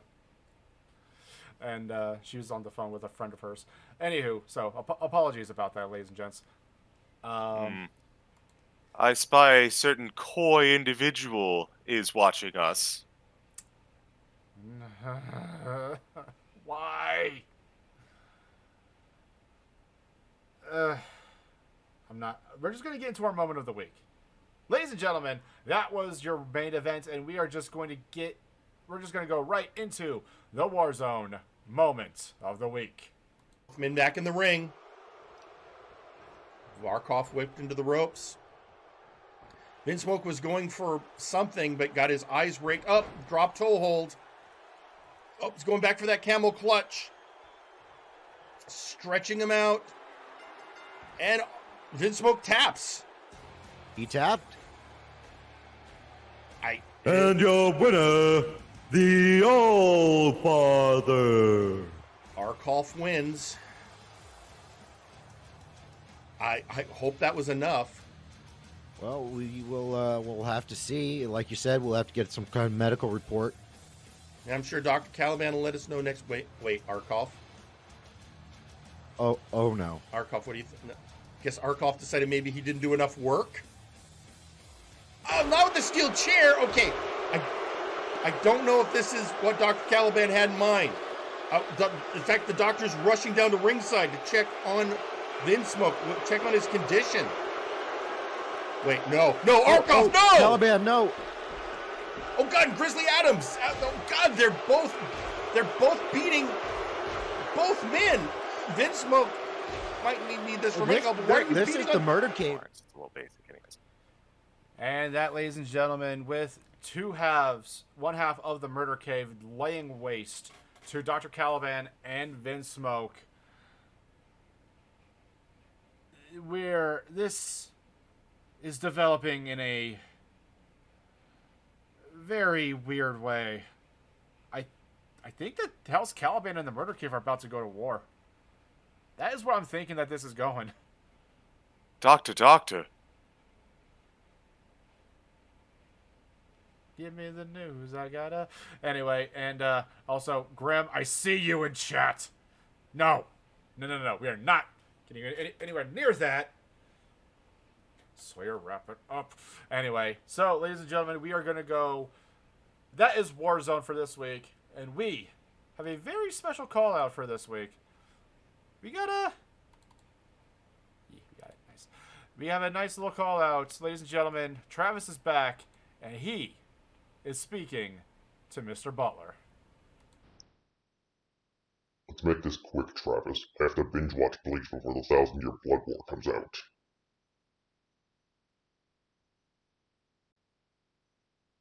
Well, I can tell you this. It's much better than wasting away in a cell in the Chicago Correctional Facility.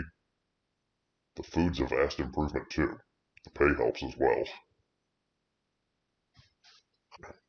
Well, as you saw when I first got here, I was a bit socially awkward, only able to communicate via grunts. I suppose that's to be expected from anime enthusiasts like myself. At any rate, joining up with the boss helped me gain the confidence to actually express myself. As for background, well, back during an ill-fated attendance at Anime Midwest a few years ago, someone made the unwise decision of trying to convince me that 4Kids was better than Funimation, Griffith did nothing wrong, and that the Kikuchi score of Dragon Ball Z was better than the Falconer score. Needless to say, I took exception to that. One very aggressive discussion later, he ended up in a coma, and I wound up in a cell with first-degree burns on my face. Ah yes, the Bad Batch. I'm clearly the wrecker of the group. Who'd have thought a kid from Grayslake, Illinois could have made it this far? As for what I think of them, well, Uzra's a real scrapper who seems to have found a good place for herself in Chained Hell. Beowulf is dominating every person he steps in the ring with. Nakano seems to show the most promise, though. He's like Goro Majima with a John Travolta haircut. The other two, though? I'm not knocking Sergeant Major Payne's skill in the ring, but he's not the sharpest knife in the trench. I mean, the second-rate Hollow decided to turn down our offer for Funkman over there. I'd call him a second-rate Brook, but that already describes that macabre guy. Speaking of second-rate, that brings me to my least favorite Arlong, Carcharodon. He can go, I'll give him that. But quite frankly, he can't get it done when it matters. And to be honest, if he keeps sniping at me backstage, my patience is going to run out with him. Well, the few wins I have had under my belt are in tag team matches. You saw how we dealt with the Outlaws in Shoot Nation, so I think we have a claim to the belt at some point. I haven't exactly had much success in singles matches, though. Although, given my history, perhaps I'd fare better in the hardcore division. Cutting loose with no restrictions may just be the change of pace that I need to turn my luck around. Absolutely! I'm far from a saint, but even I can appreciate the heroics of guys like Luffy, Ichigo, Naruto, Goku, and Jotaro. One Piece is the anime that got me into shonen in the first place. I even got the name for one of my moves from it, the Buster Call. Wrestling can also be tied to anime. Just look at Tiger Mask, Jushin Liger, and Kanika Man. Only this.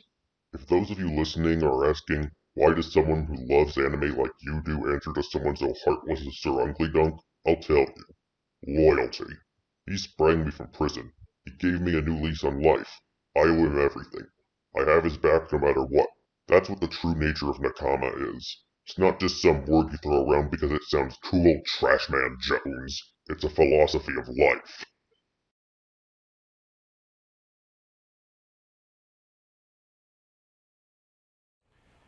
And that was the call out, ladies and gentlemen, Mr. Butler.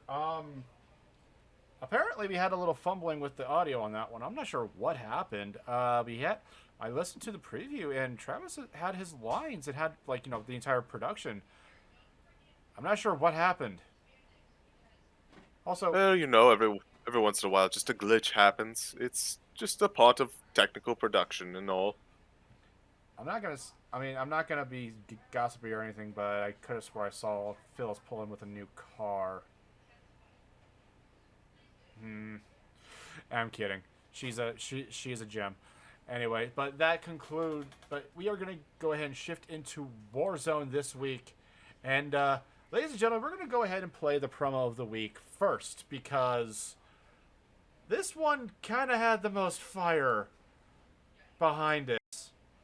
It was this one and the Poyo promo that were really sticking out, and we don't really get to hear from either group often. But ladies and gentlemen, your promo of the week this week, the Troll Train.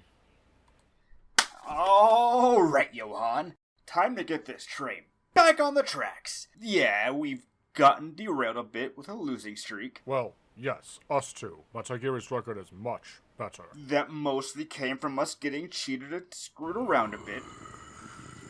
Then we've now gone 2 for 2 in title matches ending in interference. But here's a fact. Separate, we are mighty, but together, we are damn near unstoppable. Yeah! And we won that match for Nero's title against Apex as a team. We have had the one match as a team, but that still means we are unbeaten. I mean, all that really won us was a blindside attack to our faces with no repercussions. But hey, we won. This is us drawing a line in the sand to whomever is unfortunate enough to keep their identities hidden going into this first round match. Hear the bellowing words of the Troll Train. The kids will love it. You are going to be leaving the ring, crawling up the ramp with a broken jaw, crushed legs, barely breathing. Oh, wow, that's violent. Then you will know you have survived. Holy fucking Weighing at 255 pounds, representing Legion, he is the Bay King, Earl King West!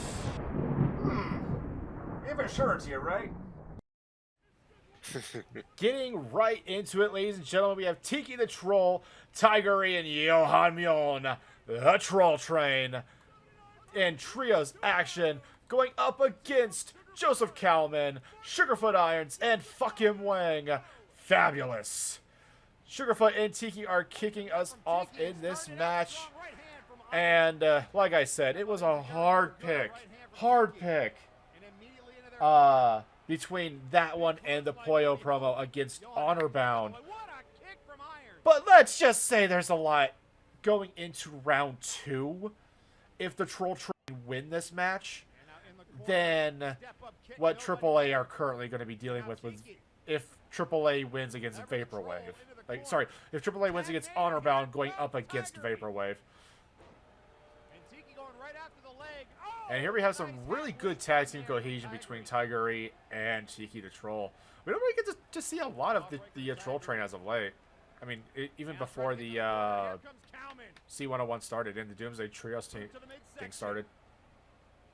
Well, admittedly, a fair bit of the roster has been kind of put on the back burner while the two tournaments take place simultaneously. It's understandable, just the course of booking and all that. But it has given all of us a bit of a break, and I, for one, appreciate it. Yeah, it would definitely cure any nagging wounds. And here we have arguably two of the best kickers in Flashbang, and then, well, and then Wang gets whipped out. And little bit of a booty shot there into the face of the Amazon. Amazon's Tiggery not particularly happy with that. I can understand why.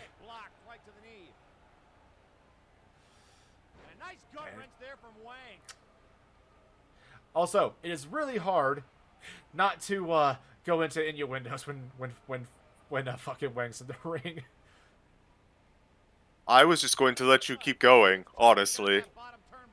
That is what Wang likes to do anyways. They draw attention to themselves. Well, they definitely drew attention to themselves with the stink face into the face of Tigiri.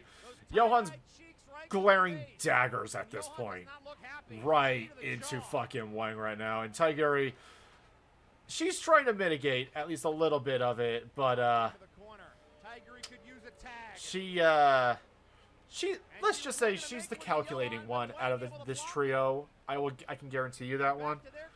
She's the calculating one, and she knows that explosive power is probably needed. So she was probably thinking about tagging in Johan on that one. But the tag team cohesion of fucking Wang and the rest of Fabulous is far none, honestly. And also, I can see why that they kept themselves hidden for this matchup. You do not want to get yourself... You do not want to have your opponents try and figure you out before the match even starts.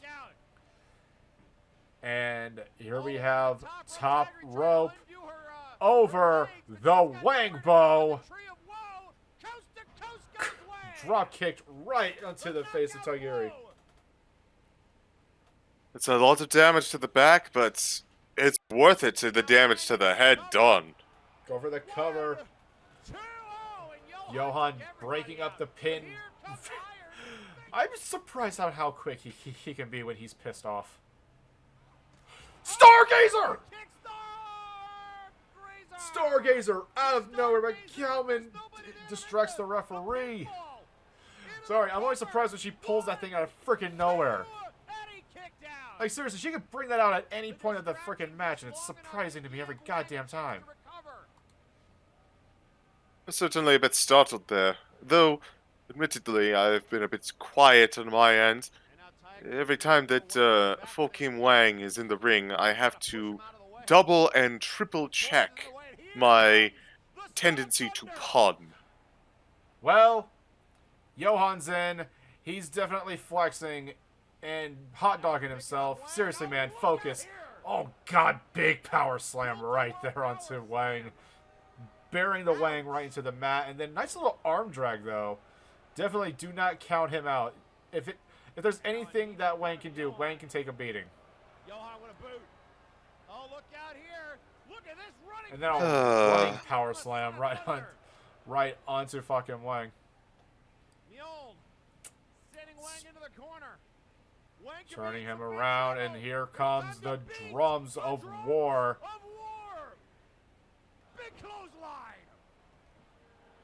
So do you think he was upset about Earl King or the fact that,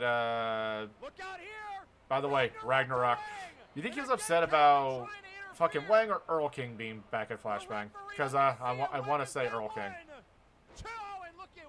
No, I can't imagine why he would be upset at Earl King returning. What with him banishing him after all those months of basically holding him by a leash. I can't imagine that particular anger would be even comparable to the anger that he might have at Wang. I'm surprised that Wang didn't duck out immediately to tag in Joseph Kalman. Kalman does have a couple of wins against Johan, and I mean, if there's anything that Johan definitely doesn't really like, and that's the striking game, despite who he's married to. Oh god, right into the ropes. Hey, remember what I said? If you think that Lady Boots getting tossed into the ropes was a little triggering? Yeah, that. He caught the first, second, and the bottom rope. Like, seriously. I get that Wang has no gag reflex, but come on.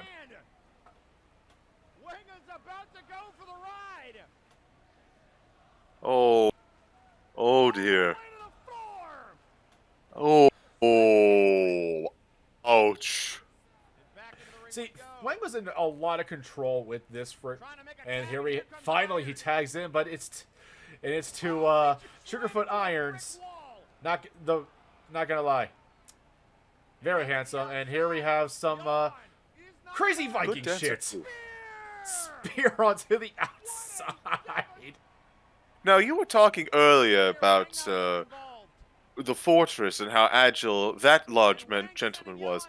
Look at everywhere Johan is going. Everything he is bounding over. He is all over the place, just crackling with energy. And crackling is a good word to put it. And here we have finally some like momentum getting shifted into Sugarfoot Irons' corner. Like, I understand that Sugarfoot might not have like the best record or like the best track record when it comes to bigger opponents, but he is a bona fide. Like, he's a Flashbang original, and he's on the ropes, motherfucker. But I mean, he's a Flashbang original. Oh! Damn! The power of Johan! The bending of the ropes on that one. Jesus Christ! He's pissed. He's beyond pissed. But seriously though, like, I was hoping that Sugarfoot would actually like try and figure him out early on this one, but like Johan's just given him no time to do so. It has just been blitz, blitz, blitz, blitz, blitz. I was pulling for Fabulous this entire match. Honestly, I would love. They're like one of the oldest freaking. They are one of the oldest trios that we have had. I think the first one, like the first group that we've had. But first, Ragnarok. Straight onto Iron, and he's in the corner. I know where this goes. It only ends one of two ways. Dead in the middle of the ring or dead on the outside. Which one is it? Yep, forearm strike onto the middle rope. Jotun's Bane. This is usually a kill shot when it comes to his matches. But fucking Wang sticks it out and interrupts the match. Blocking, so to speak. Oh, God. For a second, I forgot. Oh, dear. Australian kisses, though, onto Tiki. I'll be honest, for a second, I forgot that this was a tag match. It honestly just looked like Johan venting frustrations and tearing through anyone who stepped in with him. And we have a social media post out from Tiki the Troll. I sent Sugarfoot some sugary sweets after this match. All gummies because I wasn't sure if he still had teeth. How nice of you. Considerate. And then here we have Sugarfoot finally into some monochromatic control. Swift kick, straight kick, another kick to the abdomen, and then look at the grace on how he delivered that heel kick to the dome of Johan. Finally tagging in Joseph Kalman. Sorry, go ahead. This is probably what Fokin Wang was trying to get to when he leapt at the corner. After all, you previously mentioned... Oh? And then he tagged right back into Sugarfoot Irons. I am not going to lie. I try to be as unbiased as I can, but I think that was an unwise move. Kalman had... Sorry, go ahead. As I was trying to say, I believe that originally Fokin Wang was trying to go for Kalman, since Kalman does have those wins against Johan, but tagging back in at that decision... Oh, that's just... No. Right back into Tiki the Troll. A splash. And, well, people are weapons, let's just say that. Weaponizing the ass of Tiki the Troll.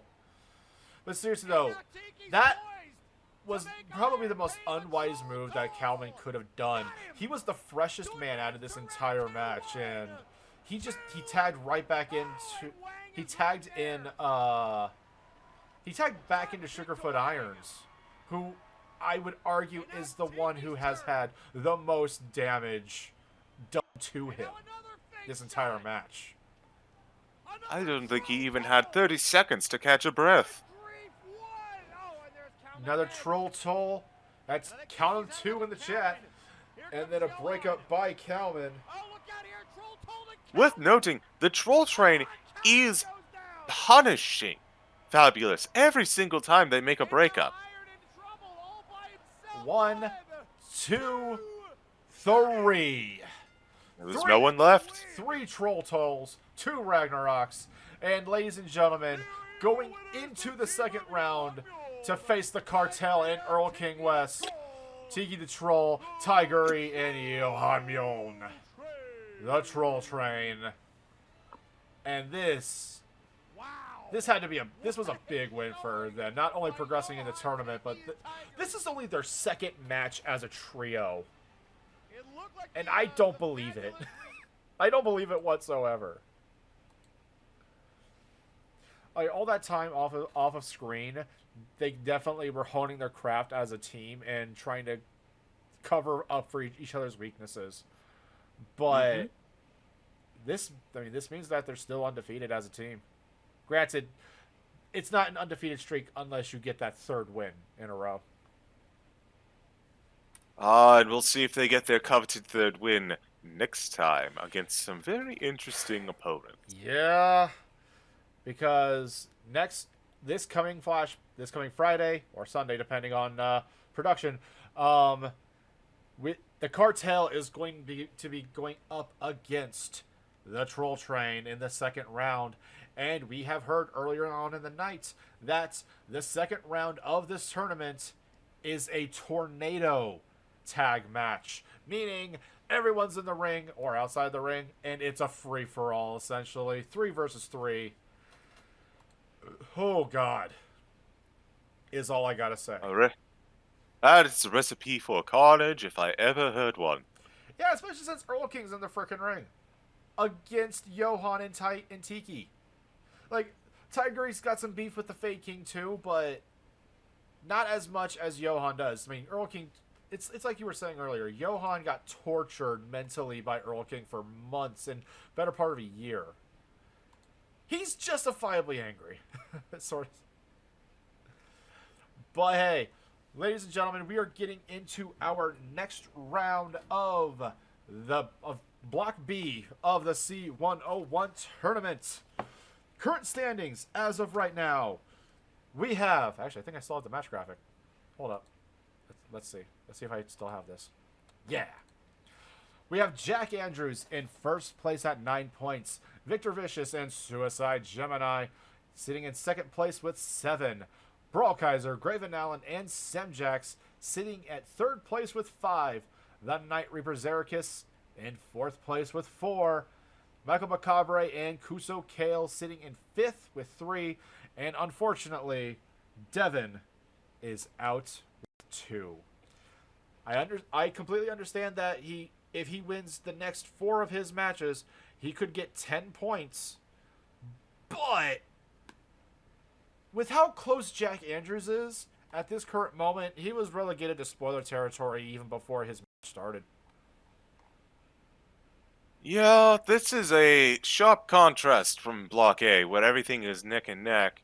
Block B, we have Jack Andrews, Victor Vicious, Suicide Gemini, and that's basically it. But here's another thing though. If Jack Andrews would have won, would win his match in this night, then that means pretty much the last 4 of this tournament would be eliminated. Because there would be no way that any of them could catch up. Maybe Zerikis, maybe, but that's a big maybe. That it is. But once again, the most dangerous opponent is math. No truer words have been spoken. So let's get right on into round 6 of the C101's Block B. We have the Night Reaper Zerikis going up against the interdimensional champion, the best boy, the Sentai hero, Brawl Kaiser. That was a lot of words I just said, and now I'm thirsty. I'll be right back. I gotta get some water. Here we go as the two get into an immediate grapple. Broken up. That... I don't really understand those motions right there, but alright, Broadkaiser, whatever you need to do to psych yourself up. Bit of a back and forth now. Ooh, excellent dodge by Zerkis. An excellent takedown by Zerkis. Is it just me, or there's just not really been any technique involved? It's just kind of been close quarters combat. Very rugged combat, I might add. I have I turned. think Zerkis is starting to really pull away with the momentum, though. Oh, what a reversal.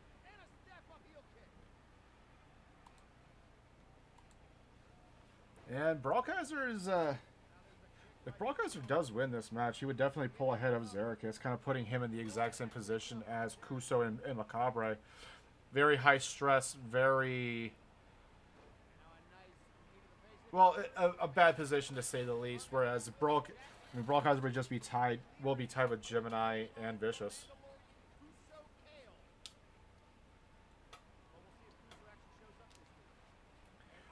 Oh god, nice knee strike though to the to Zerkis' head.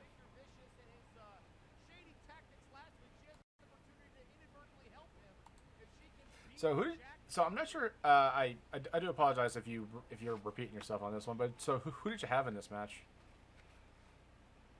I wasn't repeating myself. As much as I root for either of these champs, I feel like the experience of Zerkis would win out in the end. He was my choice. It's a good choice to pick. I mean, with how low that Zerkis is on the card there, he has nowhere to go but up. Unfortunately speaking, even if he wins the next 4 matches, that would only be 10 points for him. All Andrews would have to do is just win one more match. But hey, who's to say that it's not possible?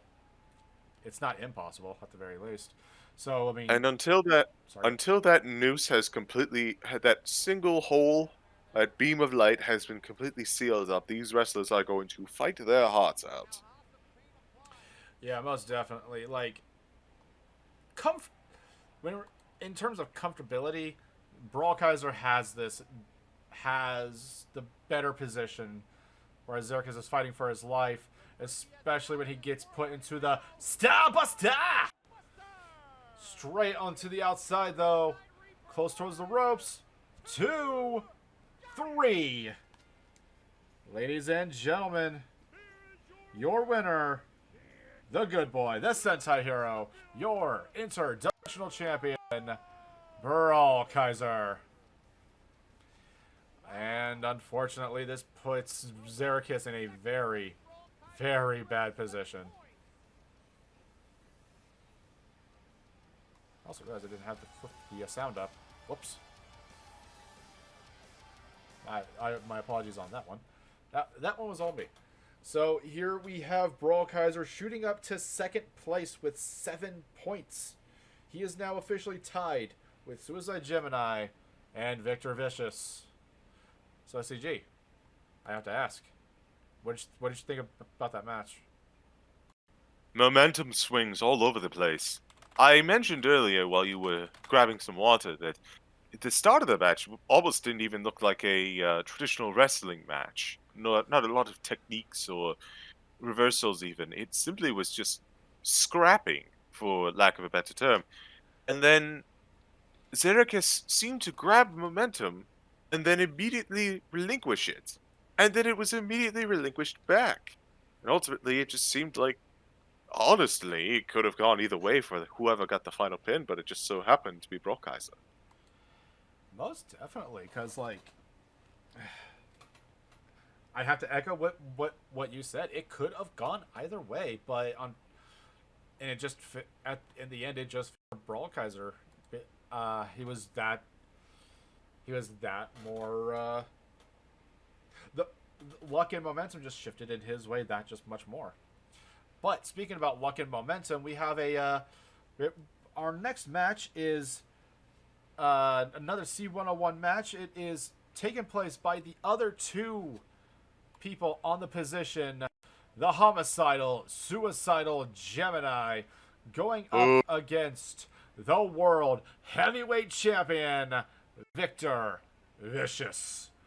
A win here ties them up with Jack Andrews, but a draw continues. A draw here will put them into second place. Well, not put them in second place. Will continue their reign in second place.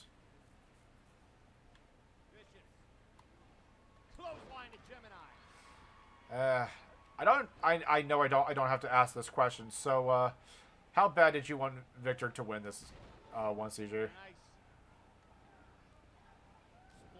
Quite a fair bit, but I would have settled for Victor being appropriately vicious with Gemini. Well, he's tying him up into a Texas cloverleaf, but unfortunately, Gemini likes that stuff. Yes, the unfortunate thing is that Gemini likes the pain, the sadism, or whatever it is. So it's hard to really get one over on him as a result. But I have faith that the mob boss could find a way that pain might not be so pleasurable anymore.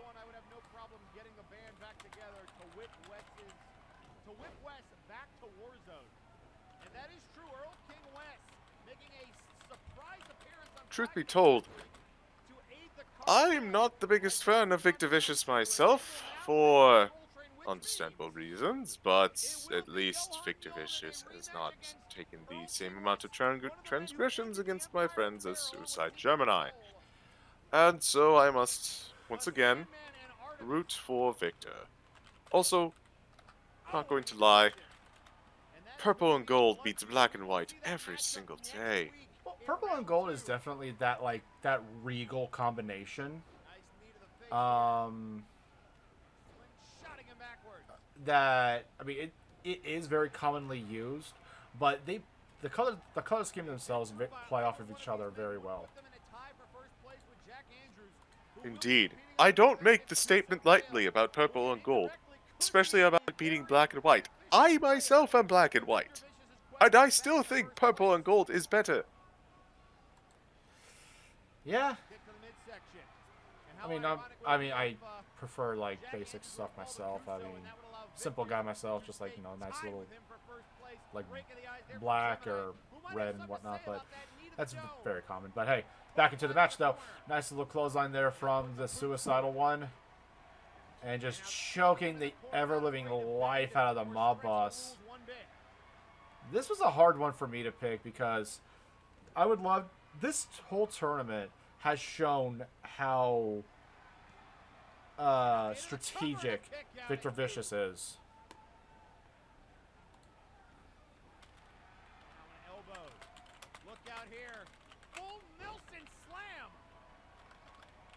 Victor has always had a bit of a strategic mind. It's often hidden underneath his mannerisms and courses of action.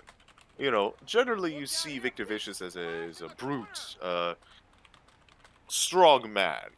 But he's a thinker.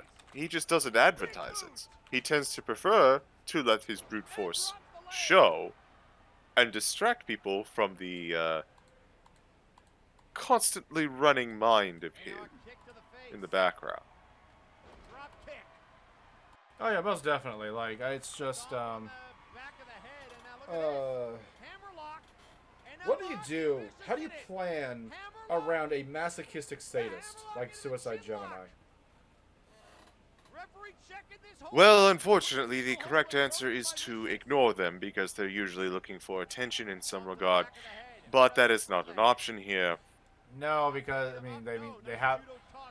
He has to have his full attention on the Gemini just to even compete in this match.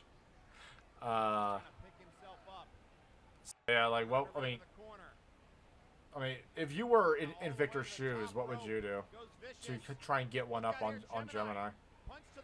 Oh, you're asking me what I would do to Suicide Gemini. Oh, I respectfully am going to say pass. Pass. I realized what I said when I said it. And I apologize. Yeah, No. Yeah, that's on me. Ooh, nice spine buster though. Freaking double the size of freaking Gemini. Oh, God, he's spitting out blood. I mean, I'm not gonna lie though. I wouldn't be surprised because I mean, Vicious is a big guy. I think he weighed in at like 290, 300, and he did a lot of splashes and sentons onto Gemini, who is a very lean individual. Gemini certainly could use a sandwich. I'll say that.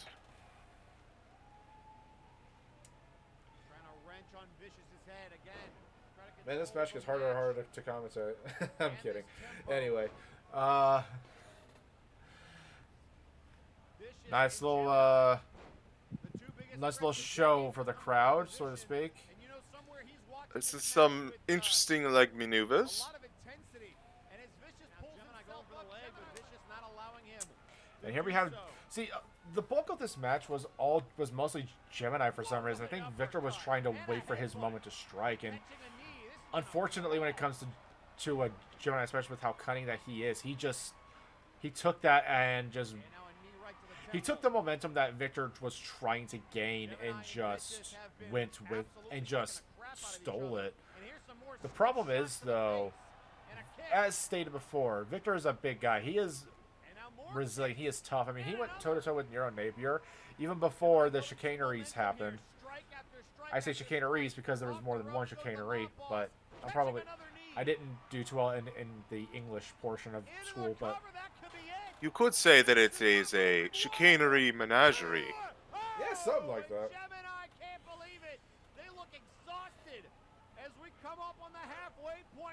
And we are reaching 10 minutes to go, and neither man is budging. I don't even think any of these guys got a 2 count.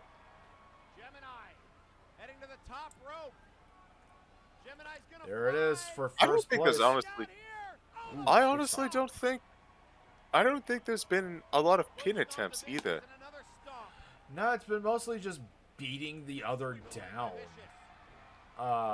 It seems like Victor tries to go for something brutal and concrete like that, and then Gemini will worm their way out of it, and then Gemini will try to be flashy, but probably less effective than something like what Victor would be doing. And then it just results in this kind of middling where neither of them seem to take any strong blows as a result. Well, see, I think the flashy aspect of Gemini's style is mostly to try and make the opponent very upset. And when someone gets upset and angry, they make a lot of mistakes. And Victor is very calm and collected. He doesn't let his anger take over all the time. I'll get nice little Texas Cloverleaf there. But like, if Gemini would break Victor Vicious, I think that would just be like another feather in his cap, outside of being the one who says he's responsible for Nero losing the title. And up at the top rope, yes, big headbutt. No matter how many feathers, his cap, my cap is fancier. You have a very nice hat, CJ. Thank you. 7 minutes to go, and again, I believe that was a 2 count. Nice little nice little judo toss there, and just straight knees to the face, and a kick straight to the sternum. You can tell that Suicide Gemini has certainly cut out a lot of their theatrics at the moment. They're more focused on doing damage, and I think that is why momentum is starting to swing their way, although a fantastic reversal from Victor puts him back in control. Oh, yeah, for sure. Oh, and here we have another instance of someone actually grabbing the tag rope for a change. And See, that was careless of Victor to let him get so close.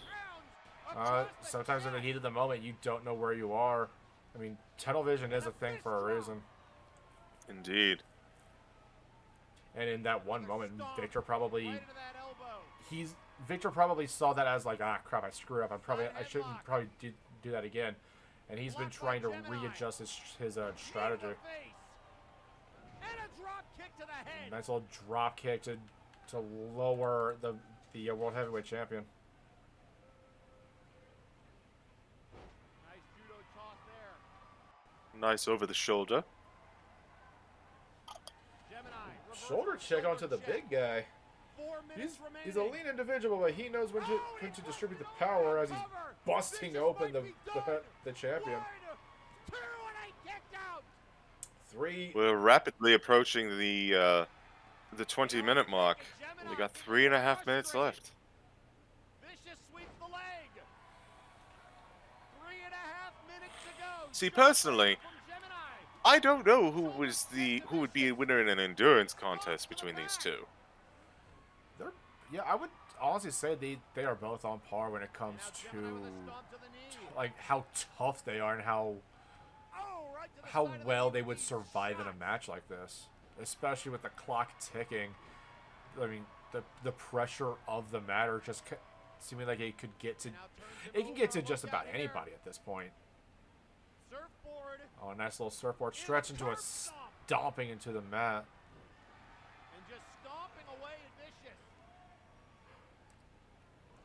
Victor needs to get his head back in the game if he wants to get this win.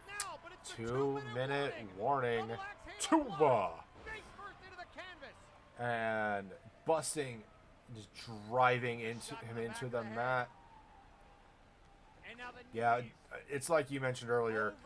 Gemini's definitely cutting all theatrics out of towards like the latter half of this match, and he is going straight for the brawl. Like all the flash, all the pan, out.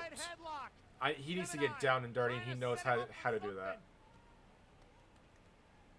But if there's anyone who's equally down and dirty, it is Victor Vicious. We'll see if his knowledge in this particular field will keep him alive.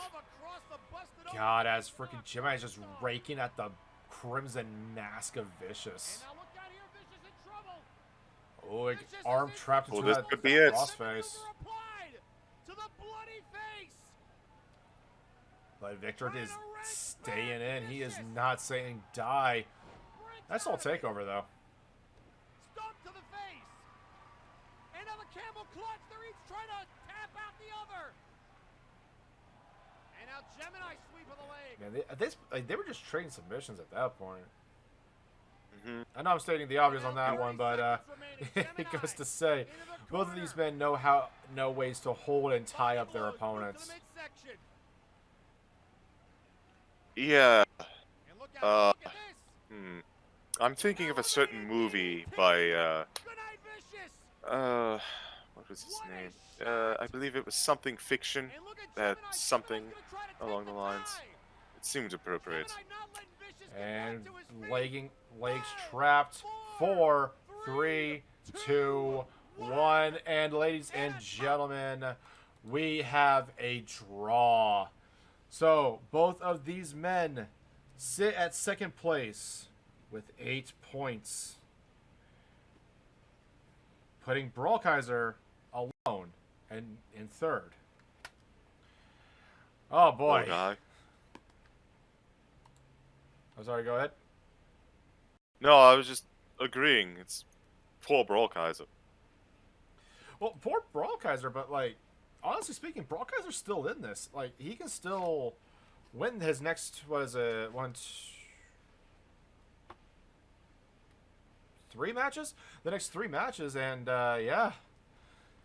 And he could, like, granted, Brawlkaiser would have to win 3 matches. That would be 6 points, so that would be a final score of 13. All Jack Andrews and Suicide, Gemini, and Vicious would have to do is just lose 1 match. And then that's the ball game. No, because then he would need Jack Andrews to lose 2 matches, actually. 3 matches, actually. Yeah, his next 2 matches with where he is currently sitting at. Especially with his match coming up later on in the night on top of the other 3 rounds. But Currently standing, we have Jack Andrews at first, Gemini and Vicious in second, Brawl Kaiser third, Sam Jackson Graven. On next is Zerikis, Kuso, Macabre, and Devin is unfortunately still in the spoiler territory. It's not great. But hey, we're going to go from one tournament into another. We're going to go into round 2 of the Doomsday Trios Championship. We have Honor-bound Simon the Psycho teaming up with DeLuna, 13th of his name. And of course, their third partner, the Bulldog, Grant Martin. As they take on AAA, the team of Demolition Fox, El Pollo de la Muerte, and Arturo Azul.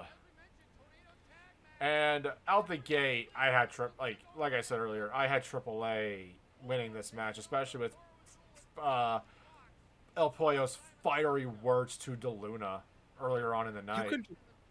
You could just tell that Pollo had all the determination and was speaking for the entirety of AAA. Furthermore, sorry, on the flip side, Honor-bound is still a mystery to me, and not in a good way. Like, what could they possibly be planning? More like, how do they function? It's a cohesion I have yet to identify within the group, but I don't need that I don't need to identify the cohesion with AAA. It is right there on the front. It's also kind of a mystery with their contrasting styles before of what their promos were saying earlier on in the match. Like, hell, Simon was jovial and was very content having a one-on-one having this kind of match with AAA. Like, Honor-bound were glad that they didn't have to have a blood feud in the that this wasn't like a blood feud between AAA and Honor-bound. Whereas Pollo was he wasn't even mad. He was disappointed in DeLuna. Indeed. I mean, he even asked earlier on in the night, would this make your father proud, essentially? And for anybody who knows, DeLuna 13th of his name, his father, El Chavo DeLuna, the 12th. He actually was in Flashbang for a hot minute until Kevin Blackwell stole his mask. I don't think they've gotten that back yet. If I remember correctly, that was also perpetrated by Suicide Gemini and the Outlaws. I thought it was Kevin Blackwell. No, Kevin Blackwell was the immediate suspect. But it was actually a distraction from someone who really wants attention and thinks probably a bit too highly of themselves. Who, Simon? No, Suicide. Yeah, oh God, big top rope cutter from the Fox. With the leg trapped on DeLuna from Pollo, though, the count does not get registered. That was some clinical work by AAA. Had complete control of the ring there. They had complete control of the ring, but unfortunately, the ref, I think the strategy there was to big move pin 1, 2, 3 as Pollo was holding down DeLuna, but the ref unfortunately saw the submission attempt first. So that meant that the ref was kind of putting that as a priority over the pinfall. And it looked like that Pollo was going to go for that chicken wing, but DeLuna had that scouted out immediately. Into the corner. And here's Pollo and DeLuna in the ring, exactly like what Pollo wants, I imagine. And then the rest of AAA taking care of business on the outside. You know, you have to wonder. You have to wonder how the rest of AAA is feeling going up against a other animal-themed, well, at least by name, wrestler. You think they once thought about recruiting Bulldog? I think they had that in mind, but he was always like around. By the way, Pataya de Pollo being locked onto DeLuna, and then a falling back headbutt. I think they always wanted to recruit Grant Martin, but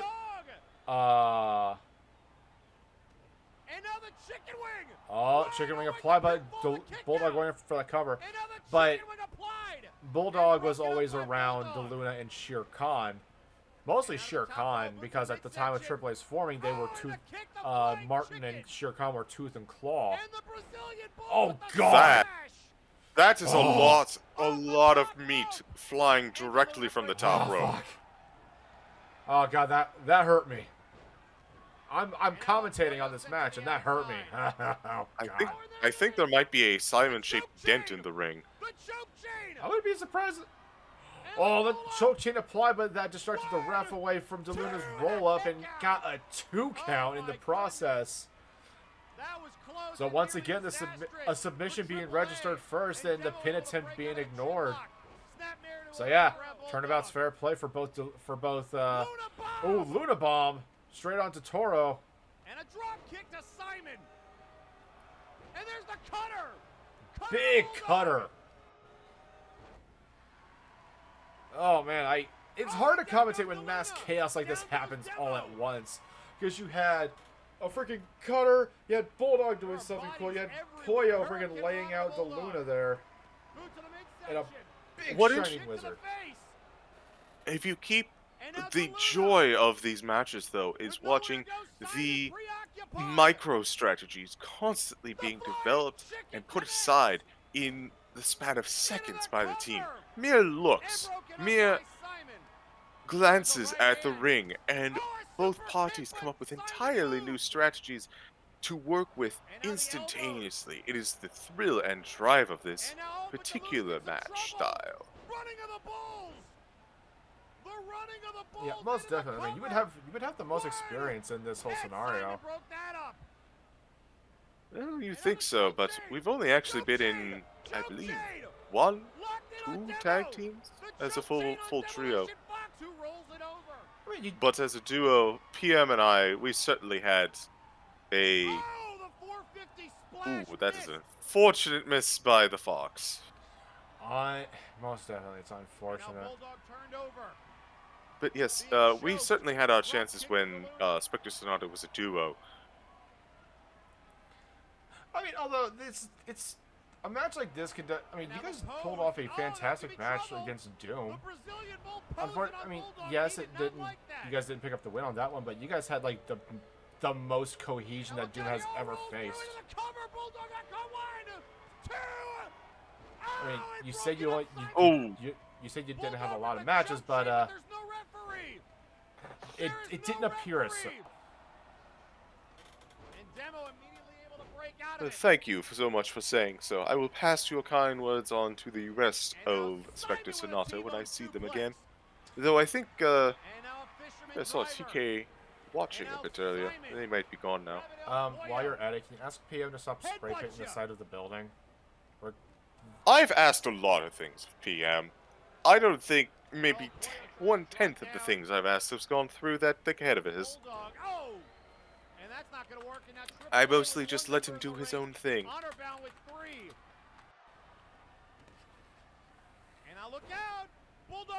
And then a big power bomb leading into running of the Bulls. Simon and DeLuna just staring at El Toro, waiting for their moment to strike, but the Demolition Fox is coming back out for that spinning forearm, laying out Simon. Luna pairing up with the Bull, the Fox pairing up with whatever the hell Simon is. Oh, what an uppercut! He still hasn't told me, like, he says he's an alien, but I don't know what. Oh, but I generally don't ask, don't dig, and I also don't really believe Simon when they tell us things. So I'm just going to put Simon in the corner and say, "You are Simon. Yeah, and nothing more. that's a good assessment. He is Simon. That's we don't need to put any more classifications on that. Picking up Bulldog, it's 3-on-1. Reversal by Bulldog. Oh, no one wants to understand what's going on with that individual. And look out, Ooh. there it is, flying chicken. It's hard to make a ghost Big have goosebumps. That one does. Big flying chicken DDT into it. Can Simon save And that's him? a back. Two, Like, and he does. oh god. That was Narrow save. Narrow save from Simon. But did you see what Toro was doing to Grant Martin there? Had him on his shoulders and then just casually tosses him up and lands him right stomach first right onto El Toro's knee. Oh god. Oh. Pin attempt, but almost had it there, but DeLuna kicked right out. I honestly feel like Otoro Azul has been the one to keep an eye on this match. Every time we cut back to him, he is doing something damaging and impressive. And we have El Toro locking up. I want to say that's stretching out DeLuna. El Pollo and Demolition Fox looking on, trying to play security. Ooh, meeting of the minds there from DeLuna and Grant Martin. That could have been bad news. And here we have another running of the Bulls. And the chicken wing. Chicken wing onto DeLuna. Not DeLuna, onto Grant Martin, but Simon breaks it up. Simon needed to get back in there. All of Honorbound were in deep trouble. The thing about this, though, Honorbound, like, when they say they have each other's backs, they were not kidding. Honorbound were, like, quick to break up just about any kind of pinfall. They were there for each other at any point. But AAA, though, like, they saw that and matched it in the form of teamwork. Simon to the outside. Nice little Shining Wizard there from Pollo.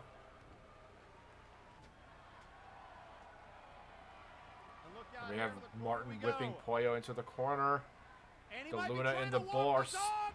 Ooh, walking the dog straight onto Pollo. This could be it. El Toro's distracted with DeLuna, but no. Kick out at 2. God, they could have had it there, honestly.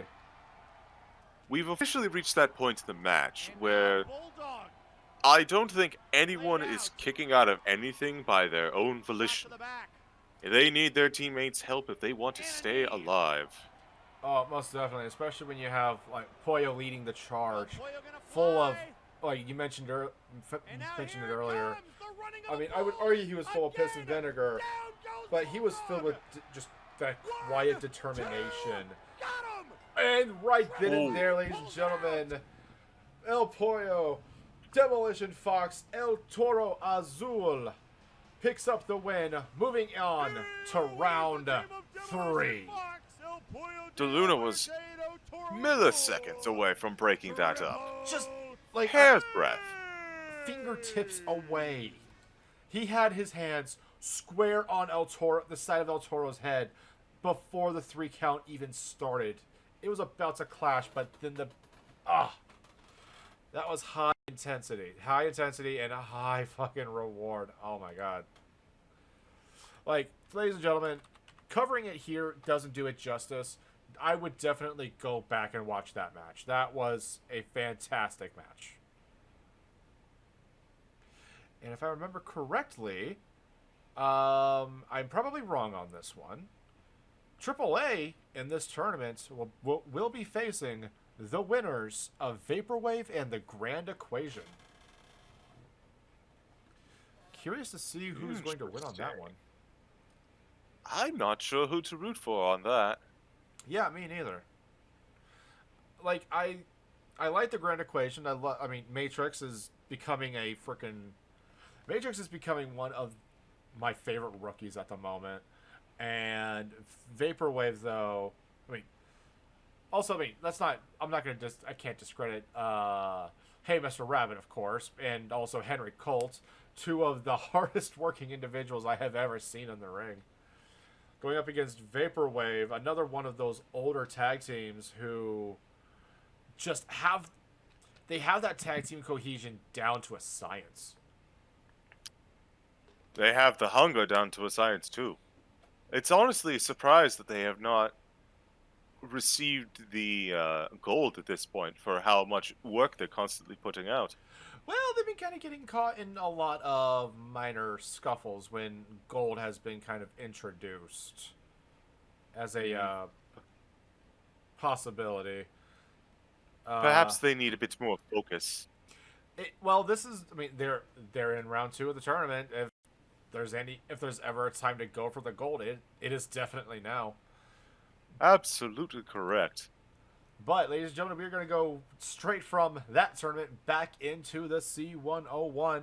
And we go in to Semjax, the Conqueror, going up against the Harbinger of Doomsday, 1/3 of your trio champions, Michael Macabre.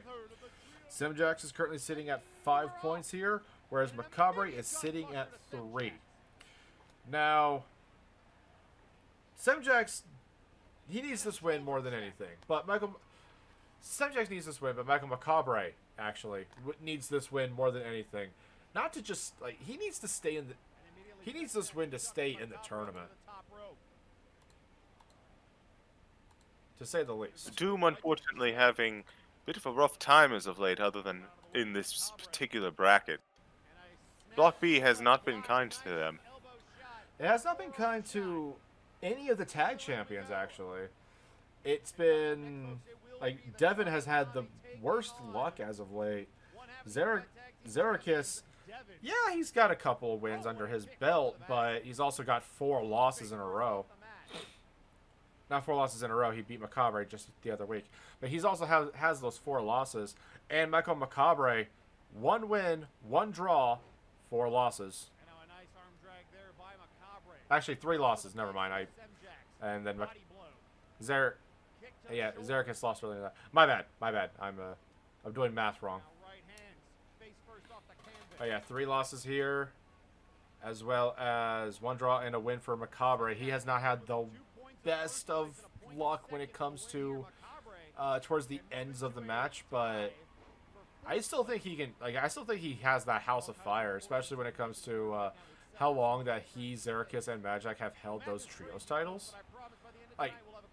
They are tremendous as a group, but unfortunately, I think Semjax and everybody else have been finding that weakness. I believe it.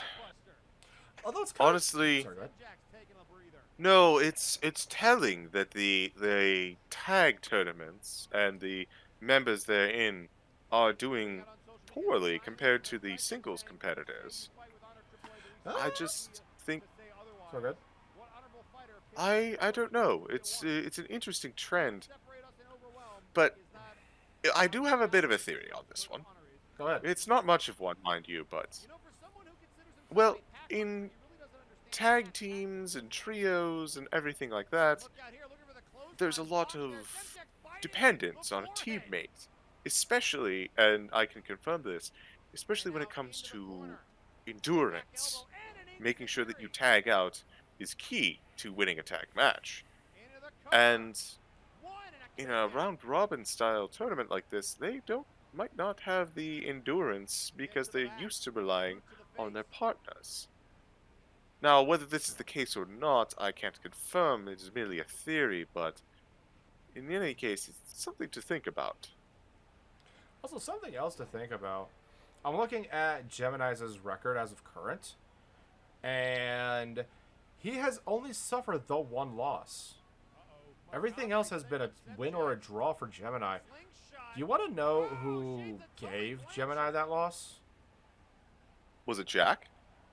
It was Michael Macabre. Interesting. So, he has it in him. Michael Macabre has it in him to pull off that big win. It's just that lately he hasn't been that much. He hasn't been lucky in that regard.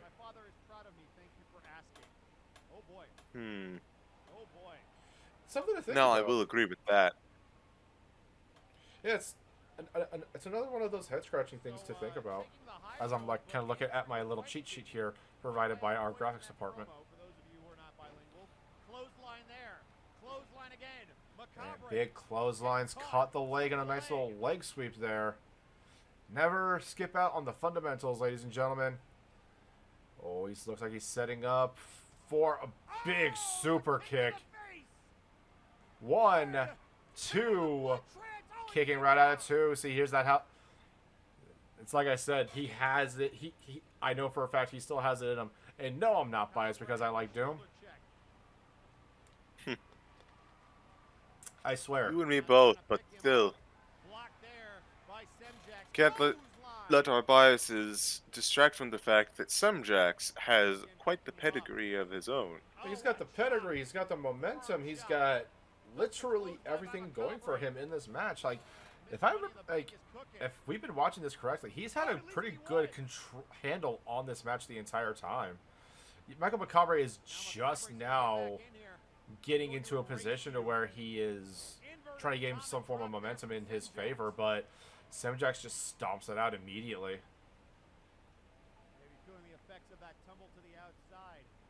And just watching him. And this could be the Impaler DDT. Catching a kick to the knee. And it could be Farrell. Farrell knee straight to the dome, busting him open. 2, 3. Your winner. A devastating knee and an immediate pin combo. That is one way to put someone to bed. And your winner, ladies and gentlemen, tied with Brawl Kaiser for 3rd place, the Conqueror, Semjax. Here's my question to you. Do you trust him? It was back and forth until that Farrell. Jury's still out. In that I've asked a jury and they came to a split decision.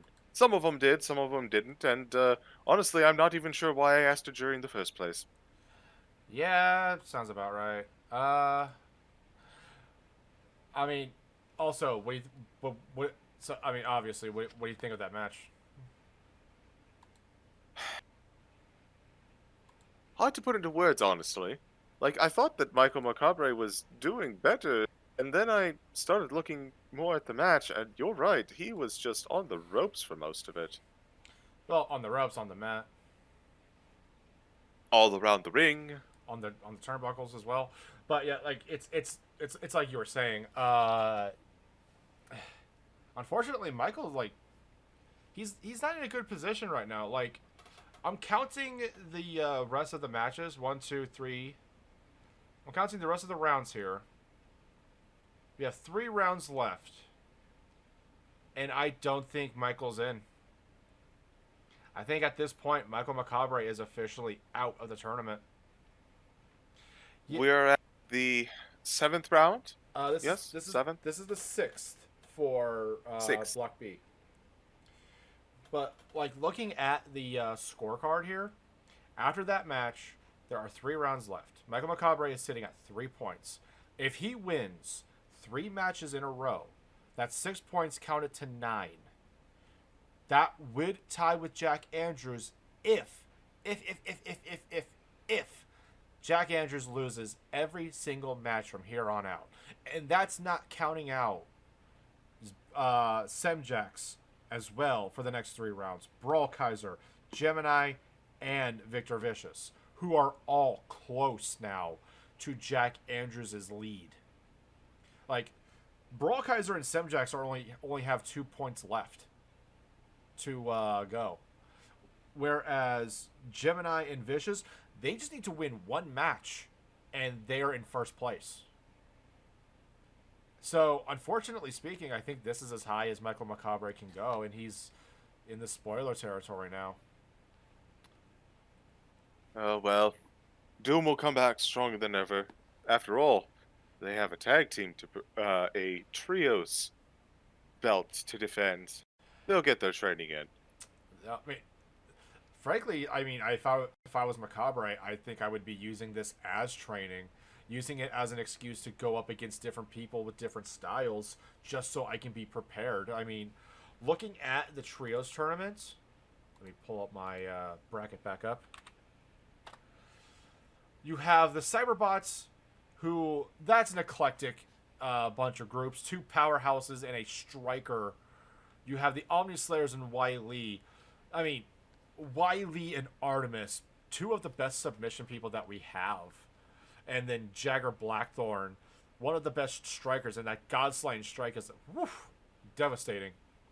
You have the aforementioned AAA, who, I mean, they could round robin that and pull just about anybody in, but if they're sticking with El Toro, Demolition Fox, and El Pollo, oh boy. You have someone as agile as Fox, somebody as powerful as El Toro, in the technical mastery of Pollo. I could go on, honestly. But my point still stands. It's not a bad thing to be a spoiler if Michael is listening in. You could use this as training to get prepared for whomever is the finalist of your trios tournament. He's correct.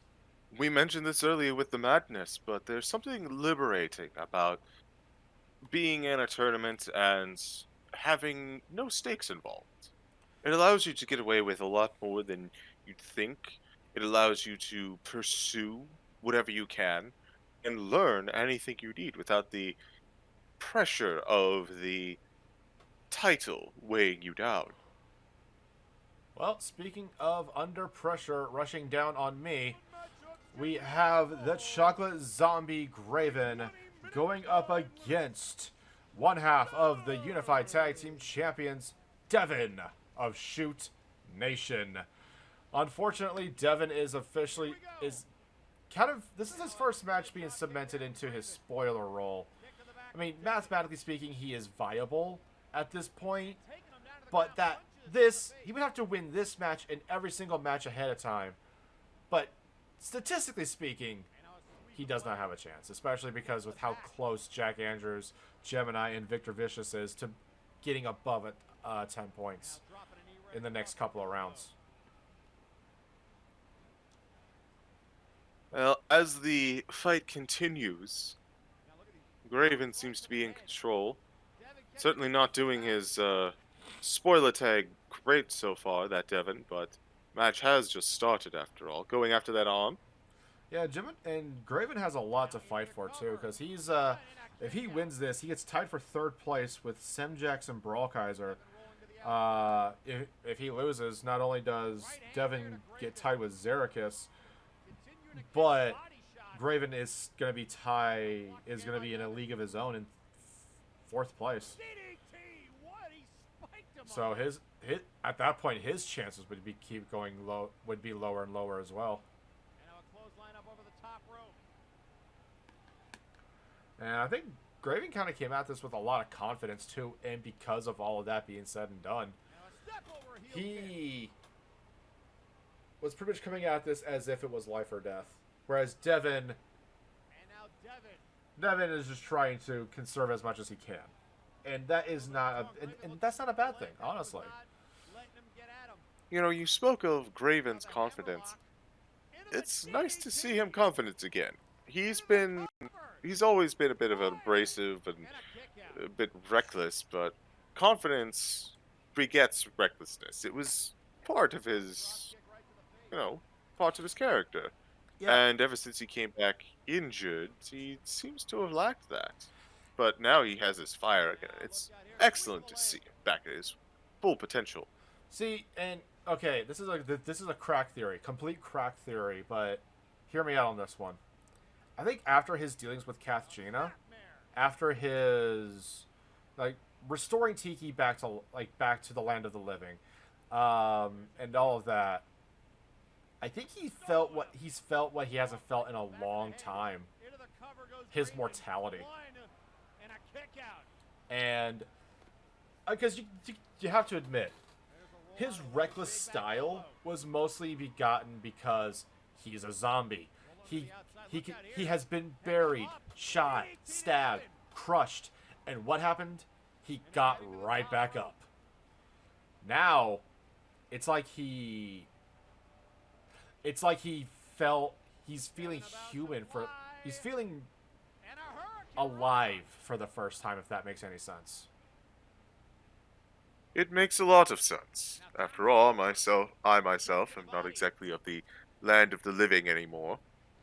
And you'd be surprised what being dead does to one's personality.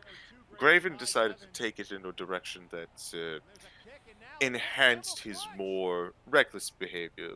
Something similar to that one Marvel character, the one with the red and the eyes. The red and the black? I forget. Yes, that one. I can't remember his name, though. But the point being that he's always been reckless because he thinks he could take it. And now that he has, after the interaction with Kangina, he's had to reevaluate that. He can be harmed once more. Yeah, like pretty much. Like he still has that like reckless mentality, but in small doses, it seems. And when applied, that reckless mentality allows him to break through limits that other people, well, they shrink away from. Speaking of limits, I think at this point, Graven is starting to push Devon to his limits as well. Grave Digger going into that cover 2, kicking right out of 2. Man. And it looks like Graven is setting up for a searching Seek and Destroy. Going in for that cover once more. 1, 2, kicking right out of 2. No life.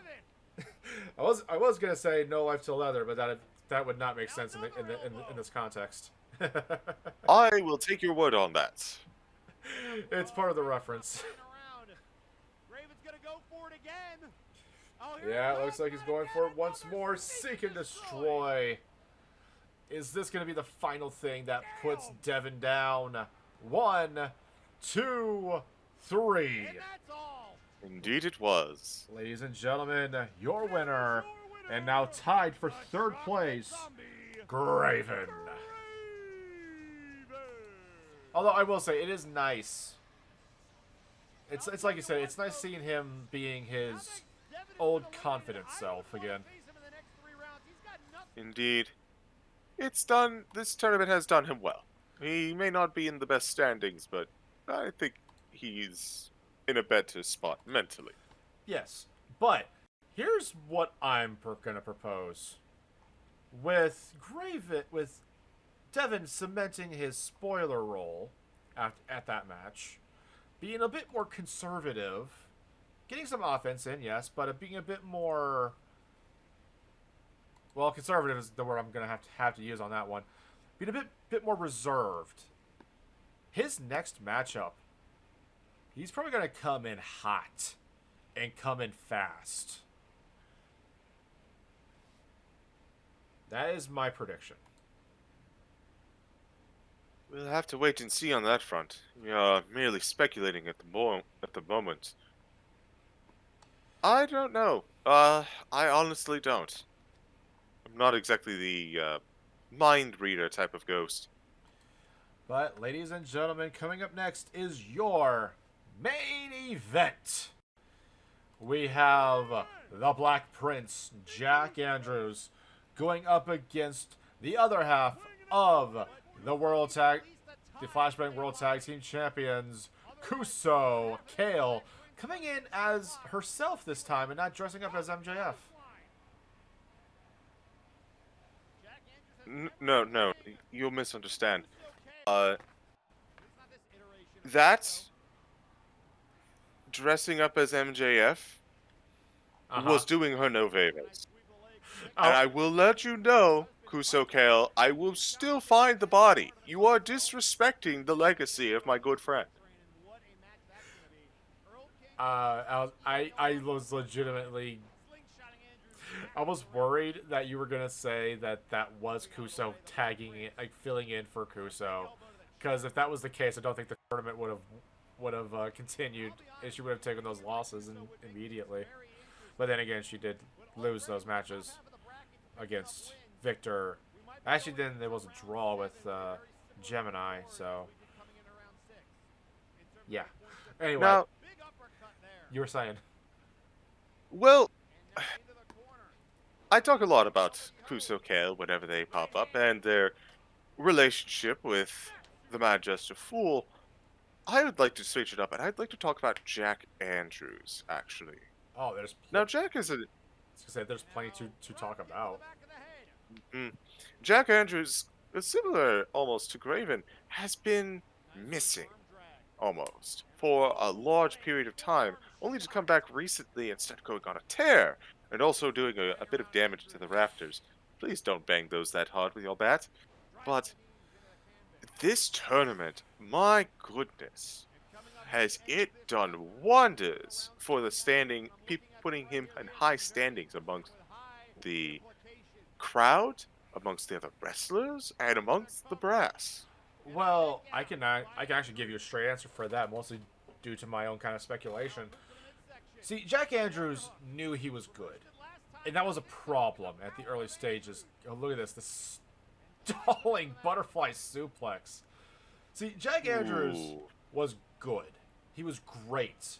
I mean, he said it himself. He saved the British independence scene, and they hailed him as the prince. But when he came to Flashbang, he knew he was that good. He knew that he had it, and that was his ego talking. But after he got attacked by Apex, and he came back in as the Black Prince, as this like silent vigilante, once the ego was gone, all his skill could come to the forefront. And it's shown here in droves. I mean, he went on a massive... He has not been beaten yet in this tournament. He has had 4 wins and a draw win. Sorry, and a draw. There's a reason why he is in first place right now. Agreed. And honestly, the separation of ego is one of the biggest hurdles that anyone could possibly run into when you are competitive.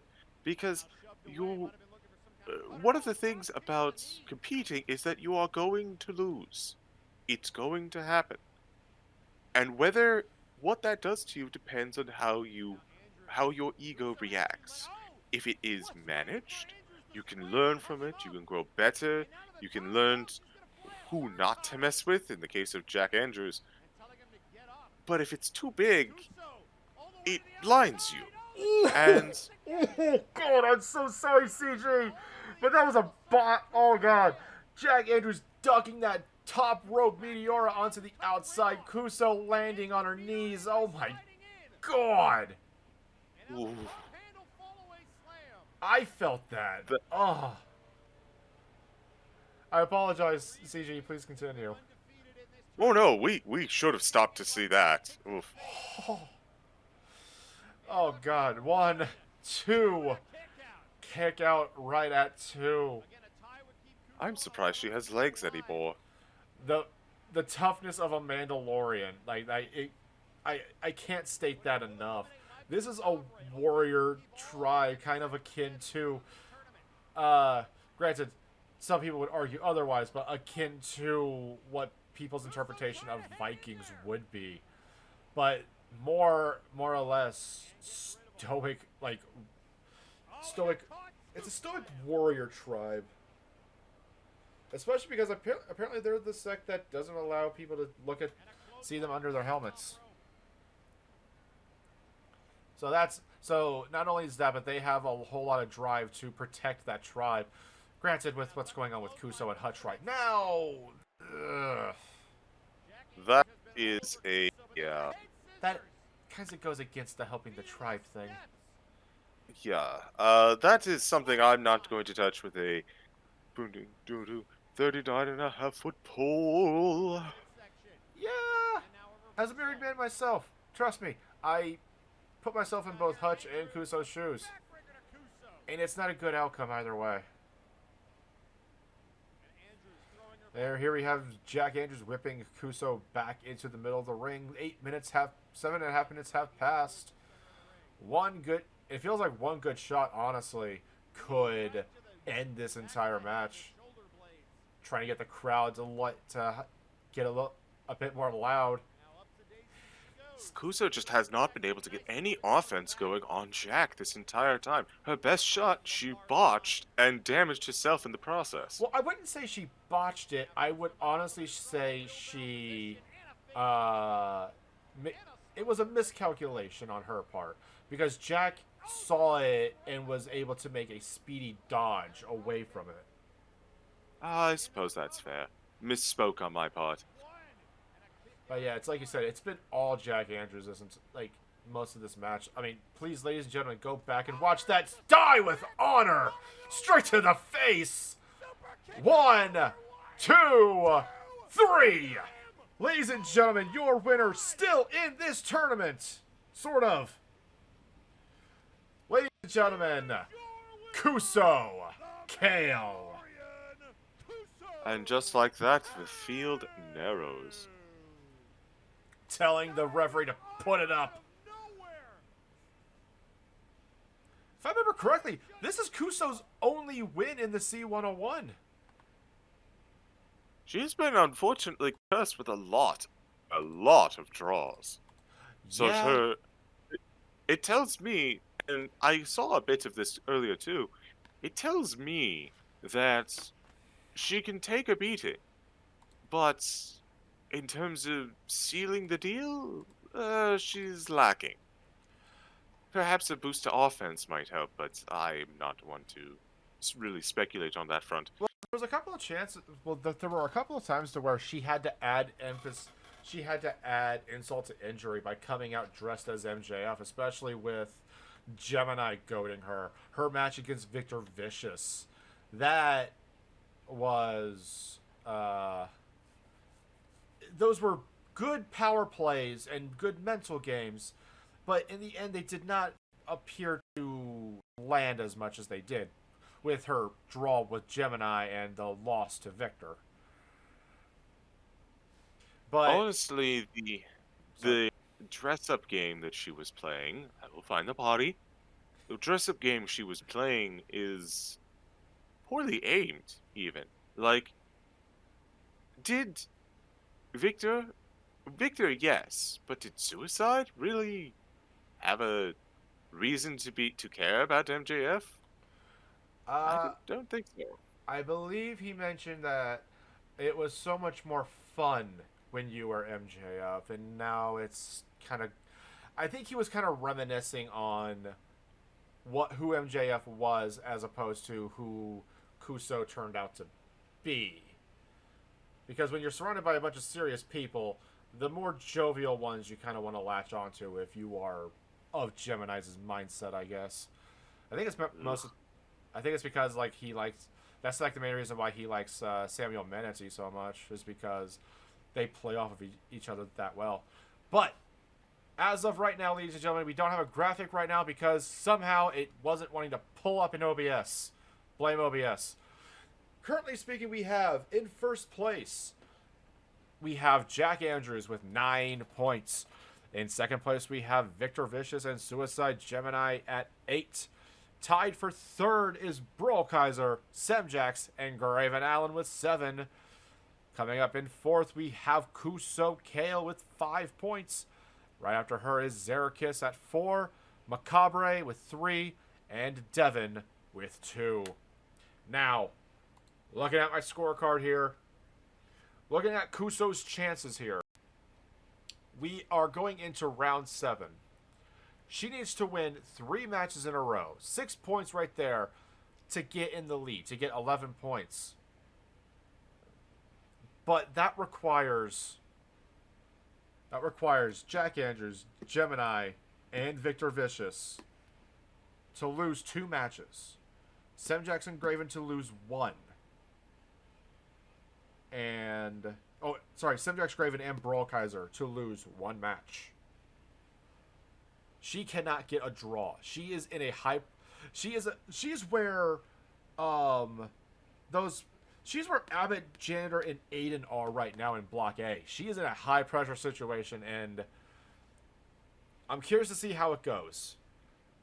But before we get into the moment of the week, we have the Round 7 matchups coming up. We have Brawl Kaiser going up against Michael Macabre. Macabre is unfortunately going to be in his spoiler role. Will he deny Brawl Kaiser to tie with Jack Andrews? We will see. Zerakis goes up against Devin. So this is pretty much this is just going to be a fun match, I feel. Both of these guys don't really have a whole lot going in. I mean, Devin's got 2 points, Zerakis has 4. And unfortunately, 1 win from Jack Andrews and Zerakis is out. Unfortunately, I'm putting Zerakis in the spoiler territory right now. I don't know what your feelings are, CG, but he did not have a whole lot of luck in this tournament, unfortunately. No, I tend to agree, and I may be a dramatic and a bit of a romantic. I don't see a Cinderella story happening here. Like, the only way that I could see Zerakis pulling off this victory is if everybody who is above him, outside of Kuso, loses. And with some of these matchups, that's just nigh impossible. But, speaking of Kuso Kale's going to go up against Graven Allen once more. It's like I said, this is a do or die scenario. Kuso has to win. She has to beat Graven in this next matchup. Graven has to lose in order for her to stay still. If Graven wins, not only is he tied for first place with Jack Andrews, but he will eliminate Kuso Kale out of this tournament. We got the Conqueror Semjax going up against the World Heavyweight Champion Victor Vicious. This one, oh boy. This is the one I've been looking forward to this entire time. Because you have the World Heavyweight Champion Victor Vicious going up against Mr. Money in the Big Bank Semjax. This, woof. Woo-hoo-hoo-hoo. The mind games will be real, ladies and gentlemen, because Victor has to be weary about if Semjax is going to cash in that briefcase. And Semjax has all of the time in the world until next Multivania, of course, to pretty much play with Victor the entire time. And this could bring Semjax up to first place. Hell, if either of these guys win, they're gonna be in first place on above Jack Andrews. Speaking of Jack Andrews will take on Suicide Gemini. The one who is in first is taking on the one who is in second. I know these matchups were arranged beforehand, but honestly, this could not be more perfect. Whoever wins is going to be submitted into first place. If Jack Andrews wins, he's pretty much taking out he's taking out the rest of the board. He's taking out literally, he's going to take out Kuso, Zerakis, Macabre, and Devin in one shot. Granted, Macabre and Devin were already taken out, but you get what I'm saying. Indeed. So, I went on a bit of a rant there. Apologies, CG. What are some of your thoughts? About that match, also about the current matchups. Well, I think everything I need to say about the match has happened. As far as the matchups go, I think a running theme that we have been talking about has been pressure.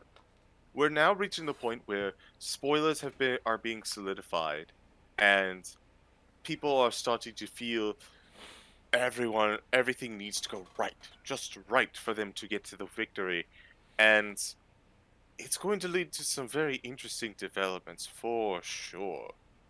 And we'll certainly find out who can really keep their cool under pressure. Except for Jack. Jack is sitting pretty. I think there's very little pressure at the moment for him. honestly speaking, I think there's like the most pressure is on him and Kuso.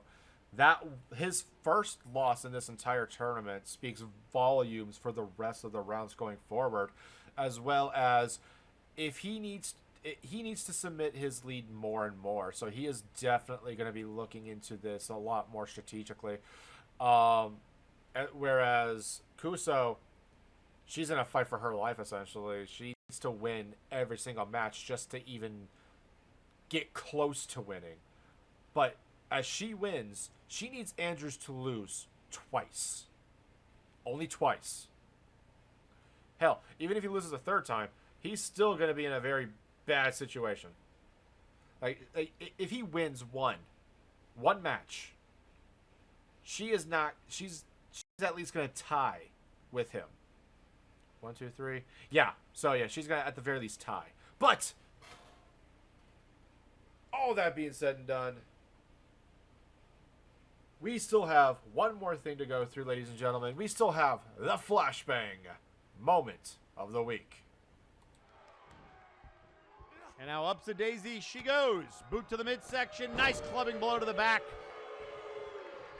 Right across that lumbar spine. And now Kuso might be in a little bit of trouble. Wheelbarrow position and a face buster.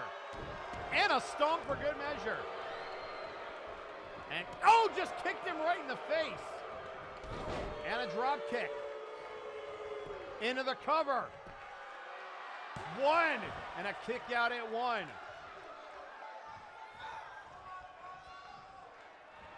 Oh, there it is, the super kick out of nowhere. Super kick out of nowhere. 1, 2. She got him. Oh, my God. Here is your winner, the Mandalorian, Kuso Kale! Die with honor out of nowhere! For all the reasons why we discussed previously and more, ladies and gentlemen, Kuso, the upset of the block, winning over Jack Andrews, is your moment of the week. And for that, Flashbang is wrapped up. So, CG, as we are winding down here with everything being said and done, is there anything that you would like to tell the Firing Line audience? MJF Gate is real. Oh, I did not expect that one.